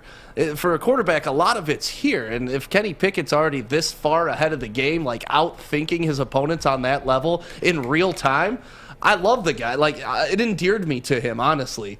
I really thought more of him after that. Here's another thing, and I think we got a couple minutes before we go to a break. There was a quarterback named Sam Bradford. Oh yeah. Sam Bradford from Oklahoma, okay? Sam Bradford had already won the Heisman and was going to be the #1 quarterback taken that following year. I wanted him. I wanted to say, I think he won the Heisman in 2007 and would have been the #1 in 2008, correct? Yeah. But guess what he decides to do? Or he was either 06 he won and 07, yeah. Won the Heisman, #1 player about to be taken. Guess what he said he was going to do, Mass? You know what? I love Norman, Oklahoma. I'm coming back for my senior year. First play, or the first game of the season, what happens? Tears his ACL. Yep. Still goes #1 the following year now. So he still goes #1. But his career never really took off. He still made a lot of money, but his career never got to that point. If I'm Kenny Pickett, who wasn't the #1 guy coming into the season, and I have worked myself into a spot where I now might be the #1 guy, and I'm not saying he is because he shouldn't be drafted over these, but you never know how his workouts are going to go. Now I've worked myself to get into this position for me and my family, and now I'm going to go play in the Peach Bowl? Hell no. Hell no. You know Malik Willis is going to go ham, as they say, in the combine. Yeah. He's going to wow people. Or there's going to be another guy that's going to come from nowhere, and they're going to say, wow, this guy, this is a first-round talent. I can hear Mel Kiper and Todd McShay right now in my ear. If the Lions take a quarterback in the first round, I'm going to not be happy because these aren't the quarterbacks from the past 2 years. I'm telling you right now, watching the games like I do, I wanted Sam Howell to be the guy. But I'm like, North Carolina. Mitch Trubisky. What quarterback has come out of North Carolina? And he had the benefit of 2 great running backs last year, too, with Michael Carter and Javonte Williams. This year, who you're seeing now do his thing with those dudes were real. This year, I saw him at like 3 games. He's a big guy. He could run. He can't go side to side. He could run north and south. I don't want him either. This kid Pickett, like a Tebow. This kid Pickett impressed me, but he played in what? It's the ACC pick, right? It wasn't the greatest. He didn't have the greatest schedule to beat up. But I think of Pitt and Dan Marino sticks in my head. He ain't no Dan Marino. He's not. He does look smart, though. I loved, like you said, I loved what he did on the field. I don't know if somebody put that in his head. Hey, how about the fake slide and all of that? And he's got that gumption. He's got the cojones, like you said. But take him in the first round, no way. You got to go defense and wide receiver. Even if we take him with the LA pick? I'd wait to the second round. Okay. Yeah, well, you're talking but about. First round, like you said, first round, you get to keep him for 5 years. Second round, you only got 4 years. So if you are going to take a quarterback, we've said it before, you better grab him in the first round. You get that extra year of controlling the rookie contract. Yeah, you want that option. That definitely was a Ryan or Armani take. I don't want to steal his stuff, but you talk about the past. You talk about Dan Marino. Pickett broke his record. Jordan Allison, wide receiver for University of Pitt. He almost broke Larry Fitzgerald's record last night, and he won the Biletnikoff that was setting up here yesterday. I think Fish stole it, but let's get back to There's no way Fish could carry that damn thing. That thing's 400 pounds. I saw him. No, I did try to pick it up. I couldn't. There was no way. I was going to I was probably going to kill myself before I break the trophy because it would just squish me. Well, I'd rather you drop the trophy kill yourself, man. You're too valuable to us, Fish, man. You're too valuable. Reminding Edwards, Woodward Sports Network, the bottom line. Fellas, football season is here. It's time to make your grooming experience easy like Sunday morning. Get to Lady Jane's Haircuts for Men. Walk in, relax, watch your favorite team play, and before you know it, your hair will be game ready. Get to Lady Jane's, open 10 to 8, 7 days a week. Walk in anytime. It's wicked awesome. Make sure you download the Woodward Sports app in the App Store and the Google Play Store today. Take Woodward Sports with you wherever you go and listen live on your phone or mobile device. Back for those who join us, this is The Bottom Line. Armani Edwards, Armani out, stick in, and as always, he does an amazing job. Gotta send some love out to the people in the chat, man. This is what Ryan does. This is what Ryan does good. People in the chat, we appreciate you guys have built with the show. You guys are loyal. See the same people on here every day, commenting, giving their takes, giving their opinions. We appreciate you. Talk some stuff. Sparties, go ahead, talk some stuff. We just love having people have eyes, see what we do. Michigan Sparty, get at it a little bit. But thanks for joining, and thanks for supporting the Woodward Sports Network. We do appreciate you. Smash that like button and subscribe while you're there, too. Why are you at it? Makes sense to do it. While we're rolling on our love at Woodward Sports, why don't you fill us in on Stuff a Studio? Yes. Oh man, I'm so glad you brought it up. Like, this is honestly like my favorite thing that we do around here at Woodward Sports. Last year, when we were just a baby network, we were just starting out a month old, we decided to live in the studio and try to stuff it with toys. And through people like you who are watching right now, Kelly Stafford was a big part of it, and the Lions and the Pistons hopped on board. We were able to raise $70,000 worth of toys for the Mott Children's Hospital. And if you don't know what Mott Children's Hospital is, it's in Ann Arbor. They do a great job helping out children. Last year, unfortunately, because of COVID, we couldn't go and deliver the toys, but we were able to get Santa in the studio, and he was able to hop on a FaceTime with the kids while they were in their hospital beds and just bring a smile to their face. God bless them. Yeah, and you know, like this goes beyond us. And you know, I always say, if you can do good, you must do good. And we're all lucky enough to be happy and healthy here at Woodward Sports. We have a great platform, but we got to do good things with this platform. And one of the good things that we do is make sure that all of these children get the holiday that they deserve. So if you're a business owner and you want a free shout out, we're selling out the network all next week. If you're just a family and you want to bring your kids and show them the power of giving and teach them good, valuable life lessons, come by, because we're going to fill up this entire back of the studio.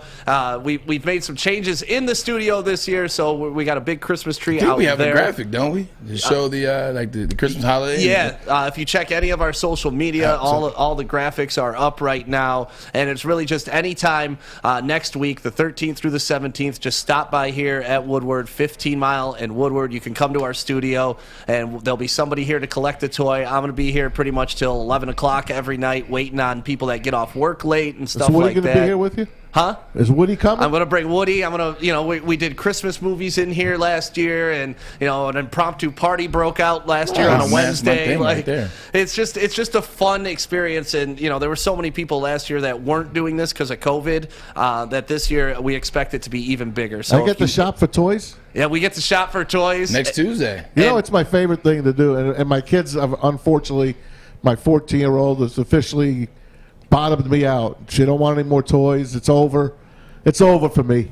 I can't go find toys. Well, the kind of people at Myre have already given us $5,000 to go shopping. Thank you, Myre. $5,000 to kick this off from Myre. Wow. So thank you, Myre. I cannot wait to go get some Barbie dolls and Barbie Dream Cruisers. Watch yourself. Yeah, that's my wheelhouse, man. As a father of three daughters and a brother of 4 sisters, all I've ever shopped for in my life are Barbie dolls. Okay? How do you not? All right, hey. You shut up, Alex. Shout out to Alex over there, man. Alex always has the graphics and he always has the video right when we need him, the clips. We appreciate you, Alex. Alex Myre over there on the video feeds. Ladies and gentlemen, my guy. And one last thing, if you can't make it here, you can always go to woodwardsports.com and donate to our Venmo, and we'll go shopping for you. Yeah, and let me let the people out there understand what $70,000 is for an independent network in their first year. That's nothing to sneeze at. In fact, my hospital says it's the most that they've ever had. It's the most that they've ever had donated by one entity, and it's a lot. I've worked with my hospital, and I've worked with some of these big corporations. A lot of times they can be cheap.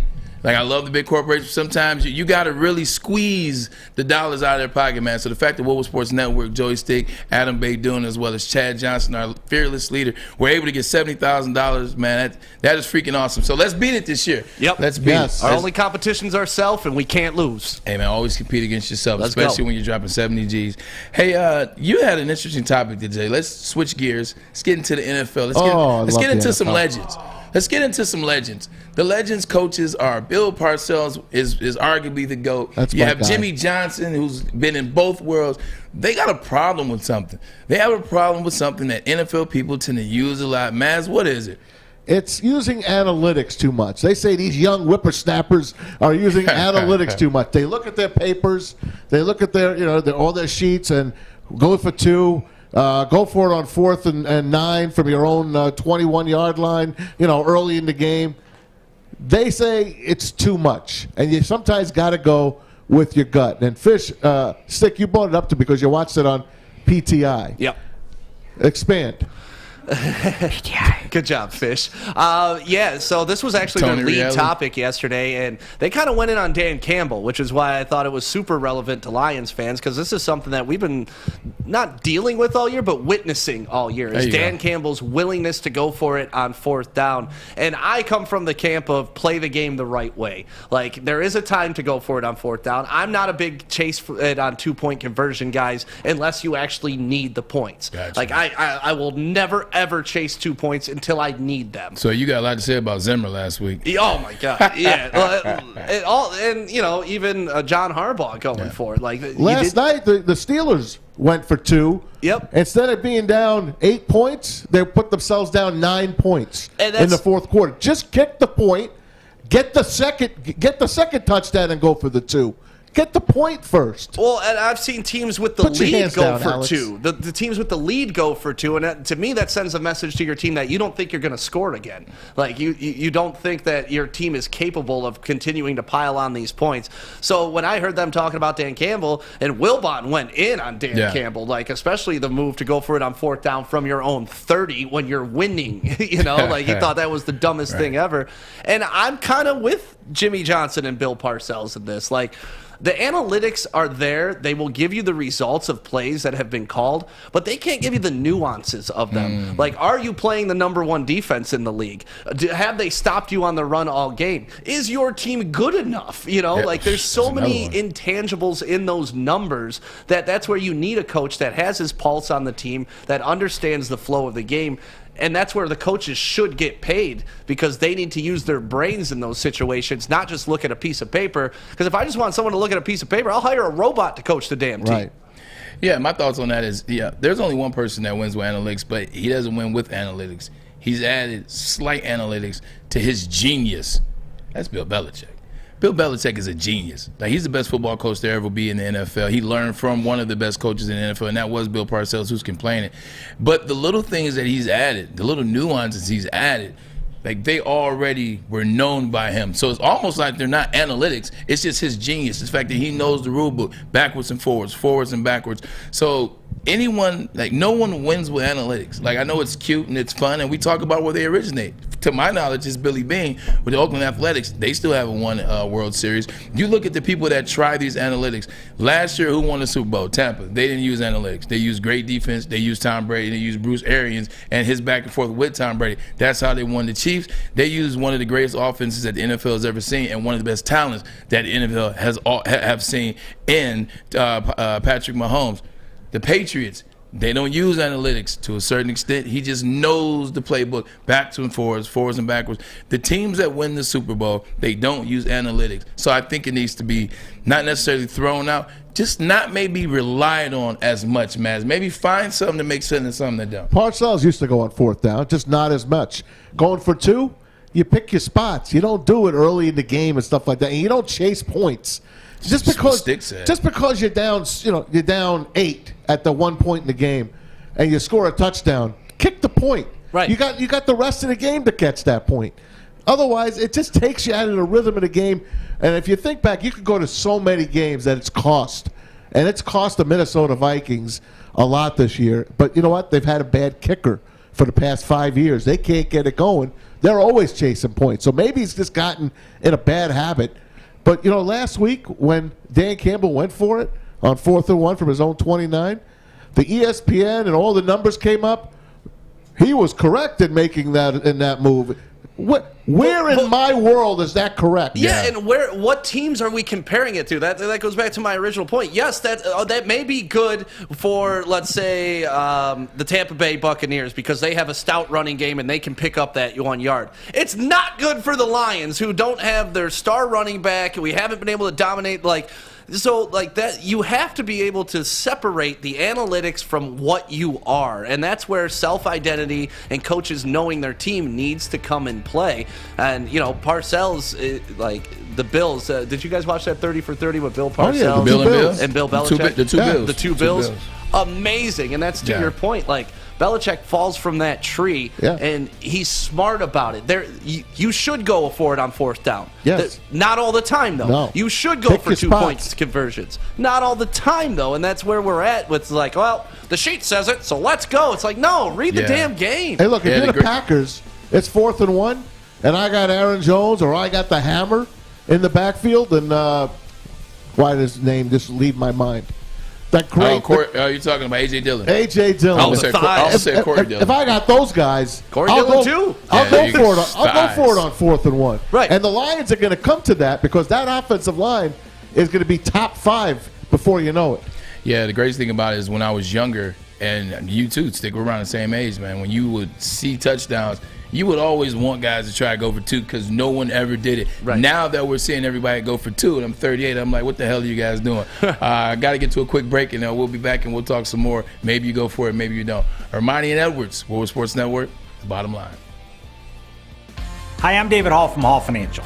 Did you know mortgage rates are still at generational lows? If you haven't refinanced your home loan yet, there's still time. Now is your second chance to refinance. You could lower your monthly payment, eliminate credit card debt, or even take cash out by using your home's equity. Call Hall Financial now to get started with your free 5-minute mortgage review. 866-CALL-HALL or chat with us online at callhallfirst.com.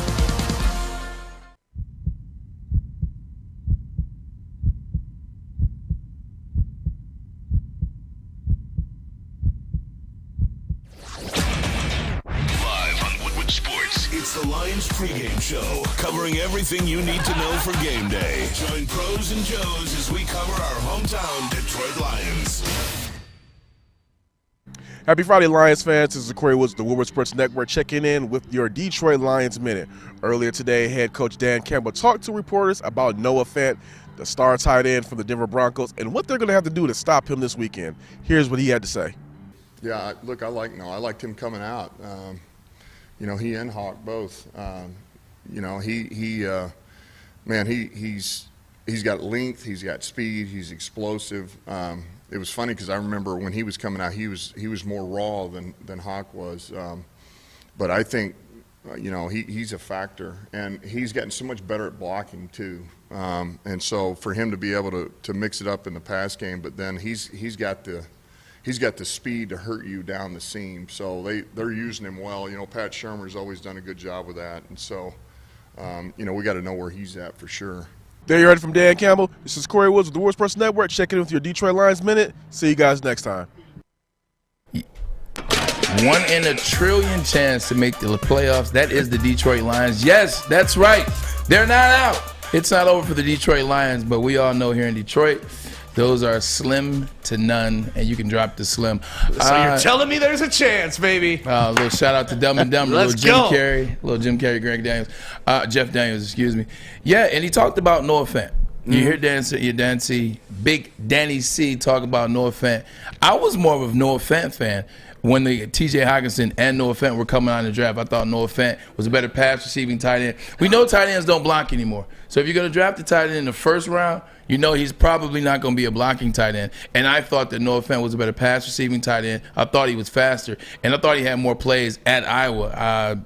Denver thought same thing as me, and we thought Hockenson has been good. Just hasn't had a chance to get the ball so far this year in this inconsistent offensive year stick. Yeah, those Iowa tight ends, though, man. It's something about him, George man. Kittle kicked all of it off as setting that trend, and Dallas he's the Clark. best. Yeah, Dallas Clark. But George Kittle, when we talk about him, he is a blocking tight end. Like you see what he did to Von Miller last time they played. He train wrecked his ass. I like Kittle in that aspect, but when Hockenson and Fant came out, it was kind of 1 and 1A. That's what everybody was saying. Like, you could kind of pick your poison, and you're going to get a successful player. Now, obviously, the Lions, with their history of drafting tight ends early, I was a little weary of Hockenson coming out, but he's proven to be just as good as Fant. But I don't watch Fant every game like I watch Hockenson. And coming into the game this weekend, you know that is somebody that the Lions have to key in, and that's probably something we probably should have asked Derrick Barnes about, because he may be lined up one-on-one. How do you guard a guy like Noah Fant? And, Maz, I'm going to throw it to you, and I'm going to just say this. If you listen to DC in there, he talked about Pat Shermer. The difference in Noah Fant in the NFL versus T.J. Hockenson in the NFL, Noah Fant has been a part of better offenses in terms of offensive minds. I think that's why he's got the jump on Hockenson in terms of his actual stats. Well, you could see Hawk at the beginning of the year, obviously, they're going to say, we're just going to take this guy out of the game. No one else here is going to beat us. But as you can see, he has actually gotten stronger as the year has gone on, because now he is back in that offensive game plan. I loved what he did last week. You're seeing him more become the guy that we all thought he was going to be. And I still think that I like him just as much as I like Fant. I have them both on my fantasy team. I love running the 2 tight end offense sometimes. But George Kittle right now is the tops. Darren Waller's had a down year this year with the Raiders. The Raiders, that was the guy we're like, wow, that's the new tight end. I mean, you go all the way back to Antonio Gates, Tony Gonzalez before that. Mark Bavaro was my favorite tight end. Bavaro. Dave Casper before him. The tight end position Casper, the Raiders. is awesome. And it's Bill Parcells, Bill Belichick-esque. Look at Belichick, what he did in the offseason. He signs Hunter Henry, and he signs, who's the other guy, the other tight end that he signed? He had a big contract. I'm not sure, but I know Henry's caught a lot of touchdowns this year. He's been a touchdown-dependent tight end, but he's been valuable for them. It was a Titans tight end from last year. Jonnu Smith? Jonnu Smith. Yeah. They signed those both. So you run those two. I wish we had we do have an extra tight end here. Didn't he catch a touchdown here last week? He did. Oh, there you go. Isn't that the Zebra King? This year, I saw something. That is the guy. I think that's the guy that's got a bunch of zebras running around in his property, if I'm not mistaken. His property in Texas. 5 zebras. Isn't that something? Remember when Ernie Sims was here and he had snakes? He was the snake guy. He wore one around his neck, remember, in those pictures? Always with snakes. Did you ever have any exotic animals, Braylon?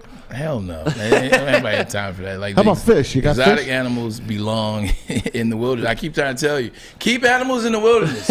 Stop putting these animals in your house, mess your house up, or you keep. Like, they don't want to float around a tank, float around some man-made tank, whatever. They want to be out in the jungle. They want to be out where they belong in their natural habitat. Leave them. How about those Michigan tight ends? Oh, man, Schoonmaker and all. Is Schoonmaker not one of the greatest names for a tight end ever? Yeah, I like All, too. Yeah, Eric All's a stud. And they're both great blocking tight ends as well. Michigan produces this. What I talked about. We talked about this early in the year. You're trying to figure out, what is Michigan missing? Like, after I watched the Northern Illinois, after I watched the Washington game, and I came in, I said, Michigan is used to having tight ends. As recently as Jake Butt, who we talked about, got hurt in the Orange Bowl. That's why we talked about players sitting out of games. But Jake Butt was a great tight end, up for the Mackey Award. Devin Funches, Carson Butler, Jeremy Tooman, Benny Jopra, who broke the tight end records. If you even go way back, Jim Mandich. Caught a touchdown in the Super Bowl. Yes, from Brian Greasy. Yeah. So, Bob Greasy, excuse me. I think Brian made the same success. So, tight ends will definitely be a key part of the game. But Hockenson, it's good to see him going now. I think it's tough when you're the guy, you're the main offensive weapon, and you're a tight end, and they don't have anything else. Early in the year, they struggled. The running game wasn't there. They didn't go to it enough. They went away from it in the second half of the 49ers Josh game. Reynolds is helping out a lot. Josh Reynolds is helping out in an amazing way. And we've talked about it. He wasn't the guy that was a Pro Bowler with the Rams, but he was the guy that was around Brandon Cooks. He was around, what's his name? Robert Woods. He was around Cooper Kupp. He was out there around those guys. When Jared Goff was at his best, Josh Reynolds remembers that. You bet. Reynolds remembers that as well. So that's a good face for Jared Goff to see, because you know what it does to him? It reminds him, oh, shoot, I was in the Pro Bowl. Yeah. I am the man. Exactly. Right? I went to a Super Bowl. He did. Yeah. He did. He dueled with Patrick Mahomes in one of the greatest regular season games of all time. Was supposed to be in Mexico, ended up being back here. In the Coliseum. Yeah, no, I think the signing of Reynolds has really kind of not turned around our offense, because obviously we still struggle on offense, but that is something that we needed. We needed a pure number one, and he's not an over-the-top number one wide receiver, but he's our number one wide receiver. We didn't have that before he got here just because of injuries. You know, they signed Tyrell Williams. He was supposed to be that guy, 6'4", big guy. When he was healthy, you know, when he was with the Raiders and with the Chargers, he was productive. So I was looking forward to see what he could offer us this year. Unfortunately, injury, and then Quintez Cephas was the next man up. Oh, man, I was and a big fan of him out of Wisconsin. Yeah, we saw flashes of him, too, early in the season. It was like, all right, this guy can go up and get the ball in the end zone. You know, he's not a fast player, but he gets separation, and then we lost him. So the signing of Josh Reynolds, I thought, was huge for the Detroit Lions, and it's continued to show that he's only getting more comfortable in our offense as well. I think he makes it next year as well. Oh, for sure. Yeah. But hopefully he's not our number one. You know what I mean? He's not our wide receiver one, but he's definitely a strong number two, a good possession guy. And if we have Amon-Ra St. Brown in the slot, which I think is his natural position, then we got something cooking here. Well, speaking of the NFL, we got some picks to make, man. And you know it's nothing like Friday when we do the Les Stanford Pick'ems, and we got our guy, Chevy Wills, on the line. So let me get to a commercial so we can bring him in. And I don't think he did too bad, but I know somebody that did better last week. Braylon Edwards. I told you. Woodward Sports Network, the bottom line. I told you, man. I'm looking to bring on another HVAC tech right now. We are recruiting 5 to 10 techs a month. We're looking to grow and expand. Every new tech we hire is from Northwestern Tech. The hands-on training is fantastic. They're always my first call. We love hiring Northwestern Tech grads. They come out trained and ready to work. Our program is only 10.5 months, and our next classes are starting soon. So why wait? I'm looking to hire a graduate of Northwestern Tech. Northwestern Tech. Northwestern Tech. Your Detroit alternative to the normal sports blah, blah, blah. It's Woodward Sports. Hey, if you're looking to buy a car, there's one name that you should know. Les Stanford. They got any make or model pre-owned on their lot. And if you're looking to sell a car, you can walk out with thousands more than any other dealership, because Les Stanford is your authorized lease return center, too. So anything that you got going on with your car, I know that our girl Kennedy from the morning show, she needed to get rid of her car. She went to Les Stanford and was very happy, not only with the service, but how much she was able to get back for her ride.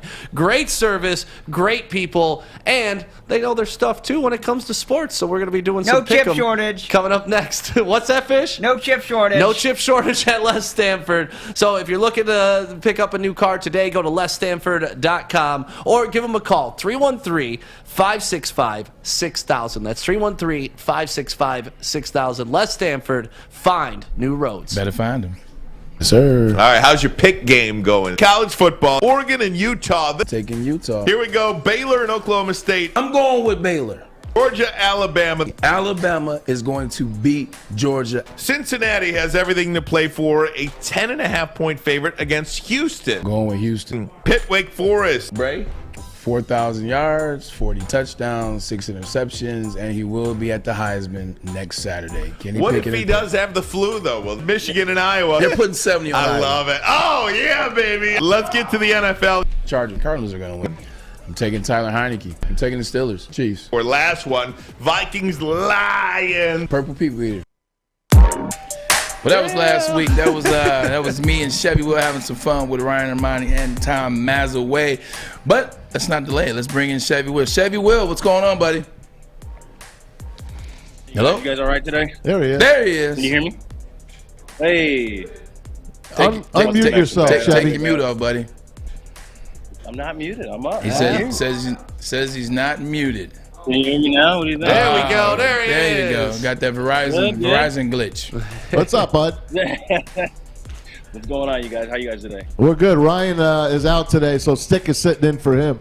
So there'll be some improvement on that side of the ledger. Oh, the pressure. Welcome in, man. That Lions pick paid off. It did. It finally paid off for you. Finally. What'd you think about the game? Talk to us about the Lions game real quick. What'd you think? What'd you see? I was on pins and needles. I was like, oh my gosh, these guys are they're really gonna do it. I was just shocked. You know, I kind of hated how the second half started. I was like, oh boy, here we go. And then I don't know, Jared Goff's evil twin brother just showed up. Same guy from the first half.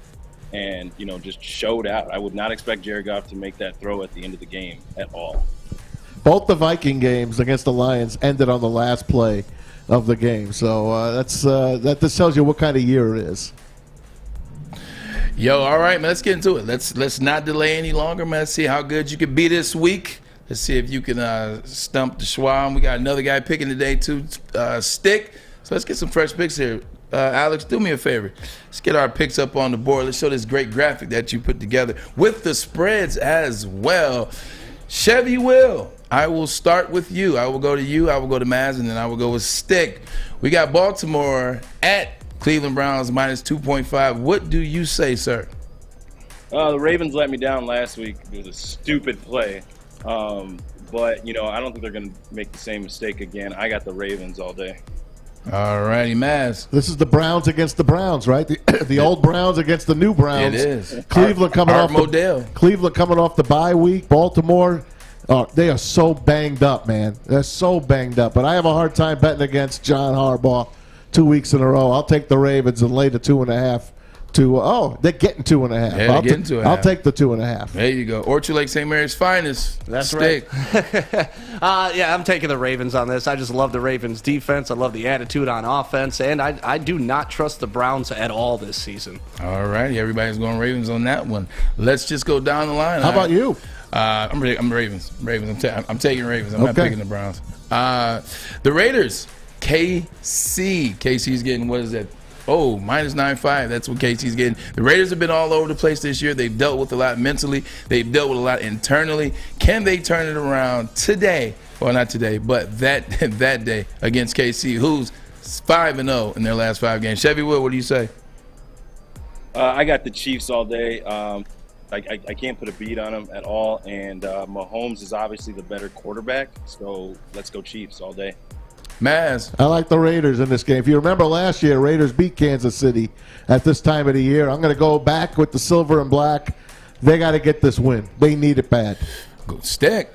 Yeah, I'm going with Maz on this one. I like the Raiders. It's a rivalry game, and you can never really tell what's going to happen when the Chiefs and the Raiders get on the field together. But I like the Raiders. They're without Kenyon Drake. They're going to lean on Josh Jacobs a little bit more. If they can control the clock, they got the win. My Super Bowl pick was Kansas City and Tampa in a rematch, so I'm sticking with the Chiefs and Chevy Will.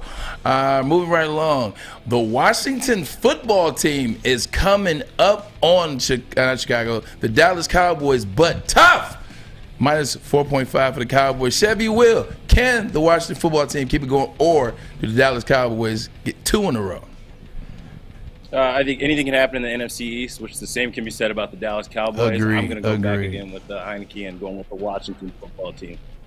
Ooh, Tom Mazawey. I'm going to take Washington at home, getting 4.5 in this game. Even though McCarthy said Dallas is going to win this game, I still think they'll win. But I think they'll win by a late field goal. So I'll take the Washington Radskins. Oh. Ooh. You better watch out how you say that, man. Rad. They're radical. That's what I meant. Rad. You're on that line. So my buddy Mark Fellhauer. I think skin is the operative word. What do you got going on, Stick? Listen, I love the Washington football team. I think they're very talented, but I also think the Cowboys are trying to get right before the playoffs, and this is their get-right game. Dak's got to get back on track. Amari Cooper's got to get back on track, and their defense got to get back on track. This is their game. I got the Cowboys. Me and Stick taking the Cowboys. Chevy Will and Maz taking the Washington football team.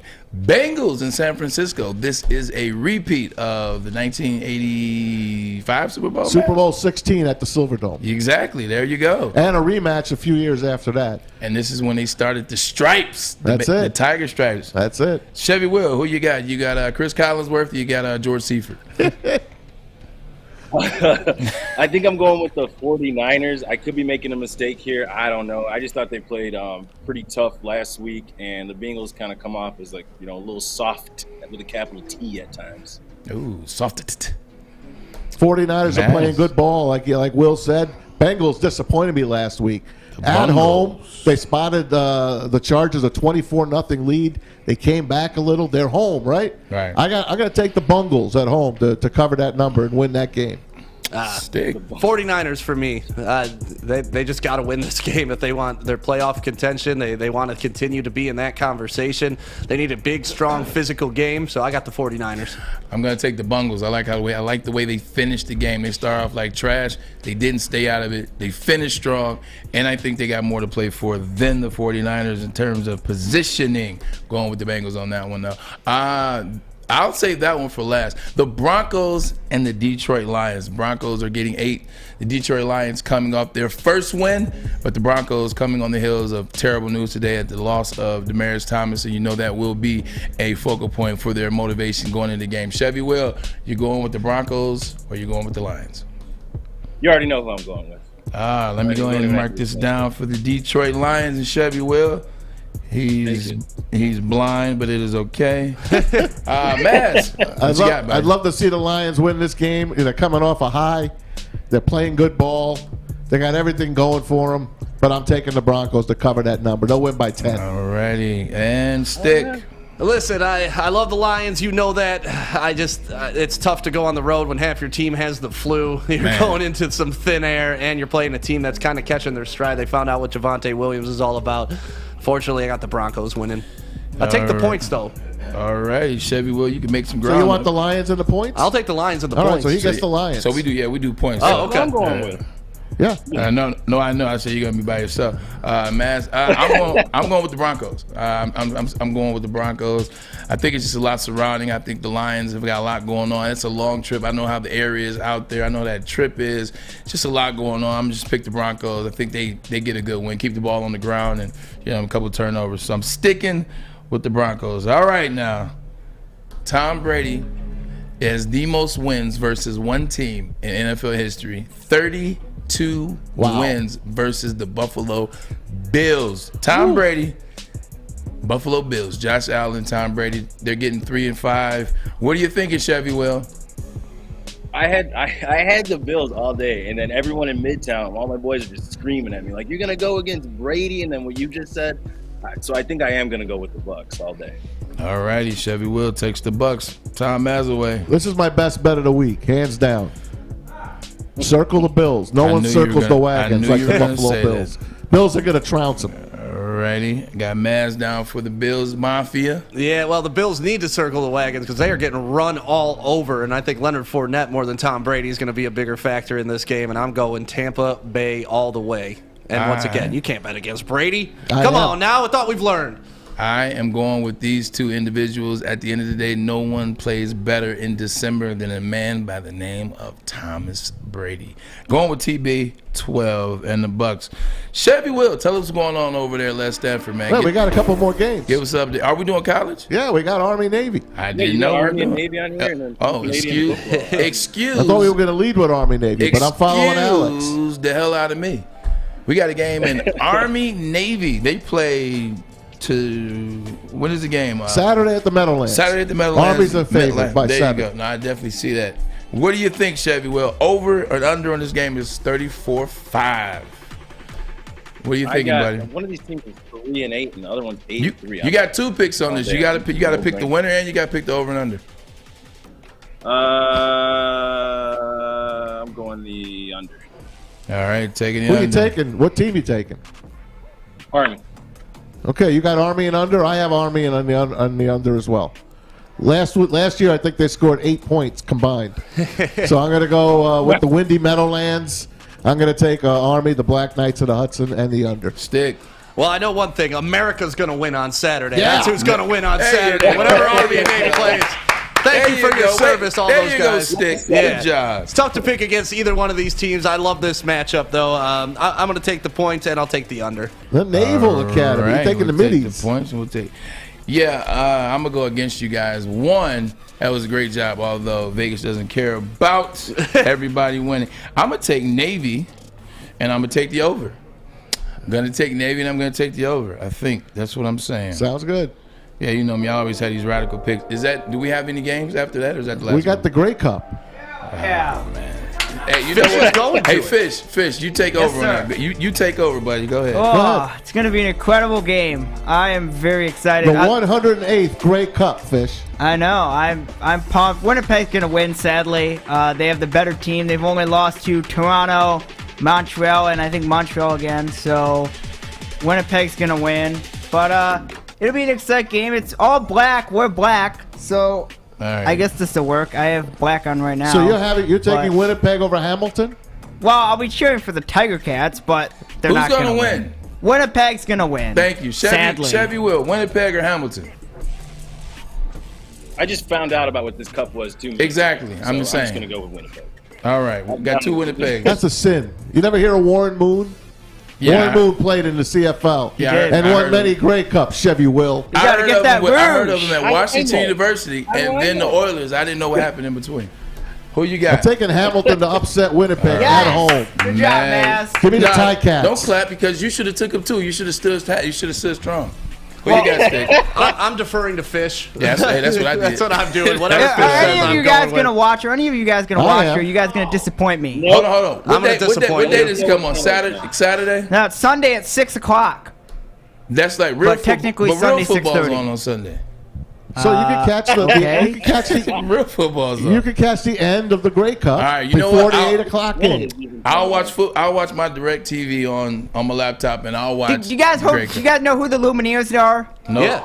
Okay, well they're going to be part of the halftime show. Who cares? Wait. I do. You like the Lumineers? They're fine. You said Illuminati? Isn't that a game to keep your mind sharp? Chevy will tell us what's going on at Stanford, man. What's going on with the Blazers? All right, guys. So yeah, once again, Blazers, and this is like literally not a farce. You can take me to the bank on that one. If you drive past, we got them lined up. The front row is finally filled for the first time, and I want to say 3 months. You got options too as well. You can literally come in and actually drive off in a car. We haven't been able to do that in quite some time, but we're here. We're ready to go for you guys. He's Chevy Will, and this is the last Stanford Pick'em Show on the Bottom Line. We appreciate it every week, man. We'll talk to you next Friday to see if you were right. I think me and you might be comparable this week. Good luck, Will. Yeah, we'll meet in the middle. All right, buddy. Talk to you, man. Enjoy that Grey Cup. Enjoy the Grey Cup. Thanks, buddy. Hop on board. It's not too late. Don't sound so excited. All right, guys. Bye. Take it easy. Chevy Will. Always Les a pleasure. Stanford Chevrolet. Always Thank a you. pleasure to talk to Les Stanford Chevy Will, man. He's a great guy. Let's take a quick commercial, and we'll come back with Maz's videos of the day. Ooh, Edwards and Armani. Woodward Sports Network. The Bottom Line. Okay, you thirsty little spin goblins. I want you to pedal into the next dimension. Spin it! Spin! Spin! Uh-oh! Carmen's falling behind. Let's give her the hiss of shame.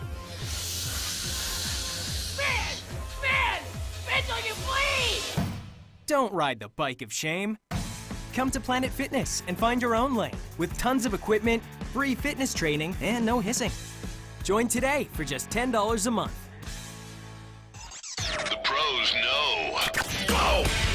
Listen Monday through Friday for Big D Energy Live on the Woodward Sports Network with Stanley Cup champ Darren McCarty, former Lion Joik Bell, and the silky voice of Neil Rule.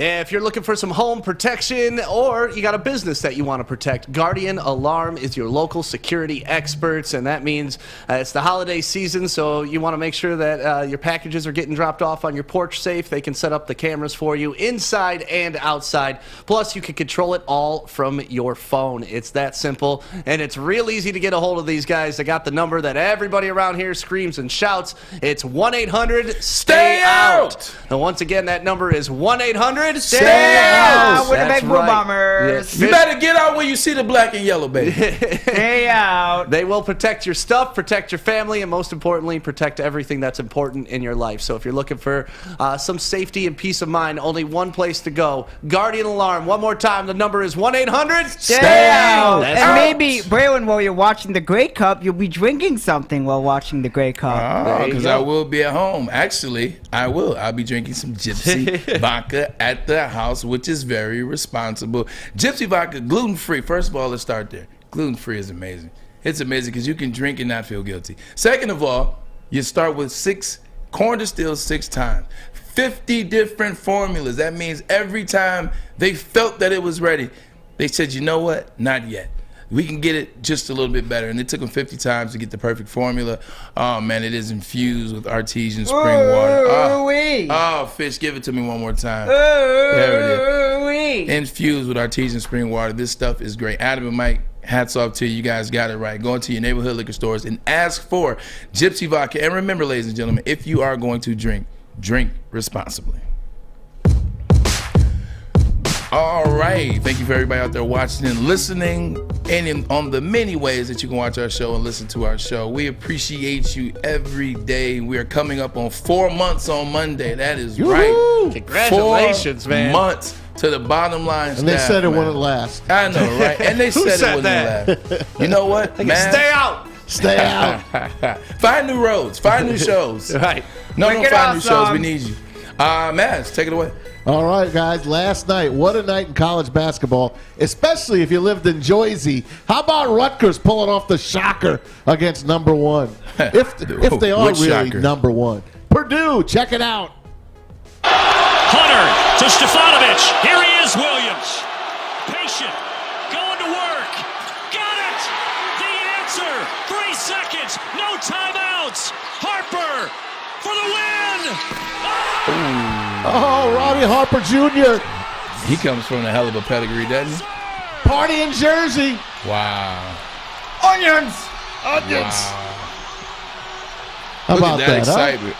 Hey. You think it would be more people on the court, though? This is the spirit of 1976, because you know what? That's the last time Rutgers was ever relevant in college basketball. They made the Final Four in 1976, and who did they lose to? 76. Georgetown? The Michigan Wolverines. Nice. Who went on to lose to Indiana. The I Hoosiers. did Scott know Bay. that. Jesus Christ. Isn't that I think I'm going to have another Big Ten fan base hate me because I tweeted after the game, this is why they've never been number one. So I look forward to all the Purdue smoke. You know it. You'll get it, too. Hey, but they got it, too. So, I mean, hey, what do you want me to do? Neil, you know what Neil calls Purdue basketball? What? He calls them the Iowa football of college basketball. He calls Purdue basketball the Iowa football. That's not bad. Of college basketball. They have very similar Pretty funny. colors to his Grizzlies. By the I way. had to bring it up today to our guest earlier today. Right. Derrick Barnes, who will be the Mike linebacker for the Lions coming up this Sunday afternoon. Let's keep it. And hopefully forever moving forward. Yes. Let's keep it in college basketball. Let's get you little onions. Back in 2005, check out Adam Morrison calling bank. And he misses. Zags, no timeout. They've got to hurry. Here comes the All-America. Morrison, 6. Fires! Go! Get a 3! Oh! Oh! Not good. A little kiss? Gus! Oh! Major onions! Onions! Oh, Bill Raftery. And Gus Johnson. You can't get two better guys calling a college basketball game. You know what? Adam Morrison. That video would have been a great video for K Jewelers. Every kiss begins with K. Do you think he meant to kiss it off the glass? 100%. It's crazy how his professional career just he didn't do anything in the pros. Yeah. He was so dominant in college. Do you remember the scoring rivalry that year between him and JJ Redick? Oh my God! It was must-see TV every night. It was he scored 40, Redick 41, he scored 43, Redick 39. That one and the what was the other one? It was a big one. KD and Mike Beasley. Oh, man. Yeah, that was a fun year of basketball, Those two, oh, man. And KD was too small to make it. Remember that's what they said? He was too thin. Oh, the Slim Reaper. Yes. That's what he is and now. Beasley didn't really have a great NBA career either. Still unguardable. Hey, I got one more for you guys. Let's keep it in the Hoops family. Let's see it. Did you ever score 13 points in 33 seconds? No, but I know somebody that did. Tracy McGrady back in 2004 on this day. T-Mac, 13 points in 33 seconds, and Marv Albert calling every single one of those. If Yao Ming wasn't forced to play 365 days a year by China, by China, the Republic of China. Yeah, there we go. I was looking for it. Thanks for saving me. By the Republic of China, Yao Ming would have been arguably in the category of best center of all time. You think? Don't at me. Wow. Shaq to this day says there was only one player he could not check and that he worried about, and that was his brother from another mother, Yao Ming. Nice. Good to hear. Yeah, so Stick, man, any parting thoughts before we go, man? Just ready for this weekend, hoping the Lions get a W. That's all, man. Sundays, make sure you come down, hang out at the Brass Rail, and we're also doing the pregame from O'Toole's in Royal Oaks. I will be there. I know you will, and Maz gets his first Sunday off, which is for him. Good for you, Maz. You've worked hard this whole season, buddy. Thanks, Kick your man. freaking feet up, buddy. I'll be at Father's Day at Kappa at Michigan State University. Attaboy. Fish, Alex, any parting thoughts, anything to add on this great week we've had? Go Tiger Cats. All right, I knew that was coming. I was waiting for it. Alex? Go green, go white. I have no problem with that. Congrats again to Kenneth Walker III. K9, Doak Walker, Walter Camp of the Year. I was a Walter Camp guy, but guess what? I damn sure ain't win no Walter Camp Man of the Year. Hey, check this out, man. We have a great time here on the Bottom Line this week. Great stars. Thank you to Derrick Barnes coming on representing the Detroit Lions. Huge guest in studio. Go get him, baby. Great freaking week coming up for you in sports. You got the Heisman tomorrow. You got the MLS Cup tomorrow. You got Steph versus Seth. For Steph to break the record. Is your guy going to do it, man? Yes, he is. That's what I'm saying. I agree with you. And then Saturday night, Poirier and Nunes. 2 title fights on UFC. 261 or 269. Don't quote me on that. 69. My man, favorite number. I'm Edwards. He's Don Armani. He's Stick. This is Woodward Sports Network, The Bottom Line. Love you, man. Peace out. The Broncos have been in 3 overtime games this year. They won them all. Got him at the 40. It's Thomas at the 50. Stiff arm got him free to the 30, to the 20. Thomas to the 10. Denver's going on to New England. They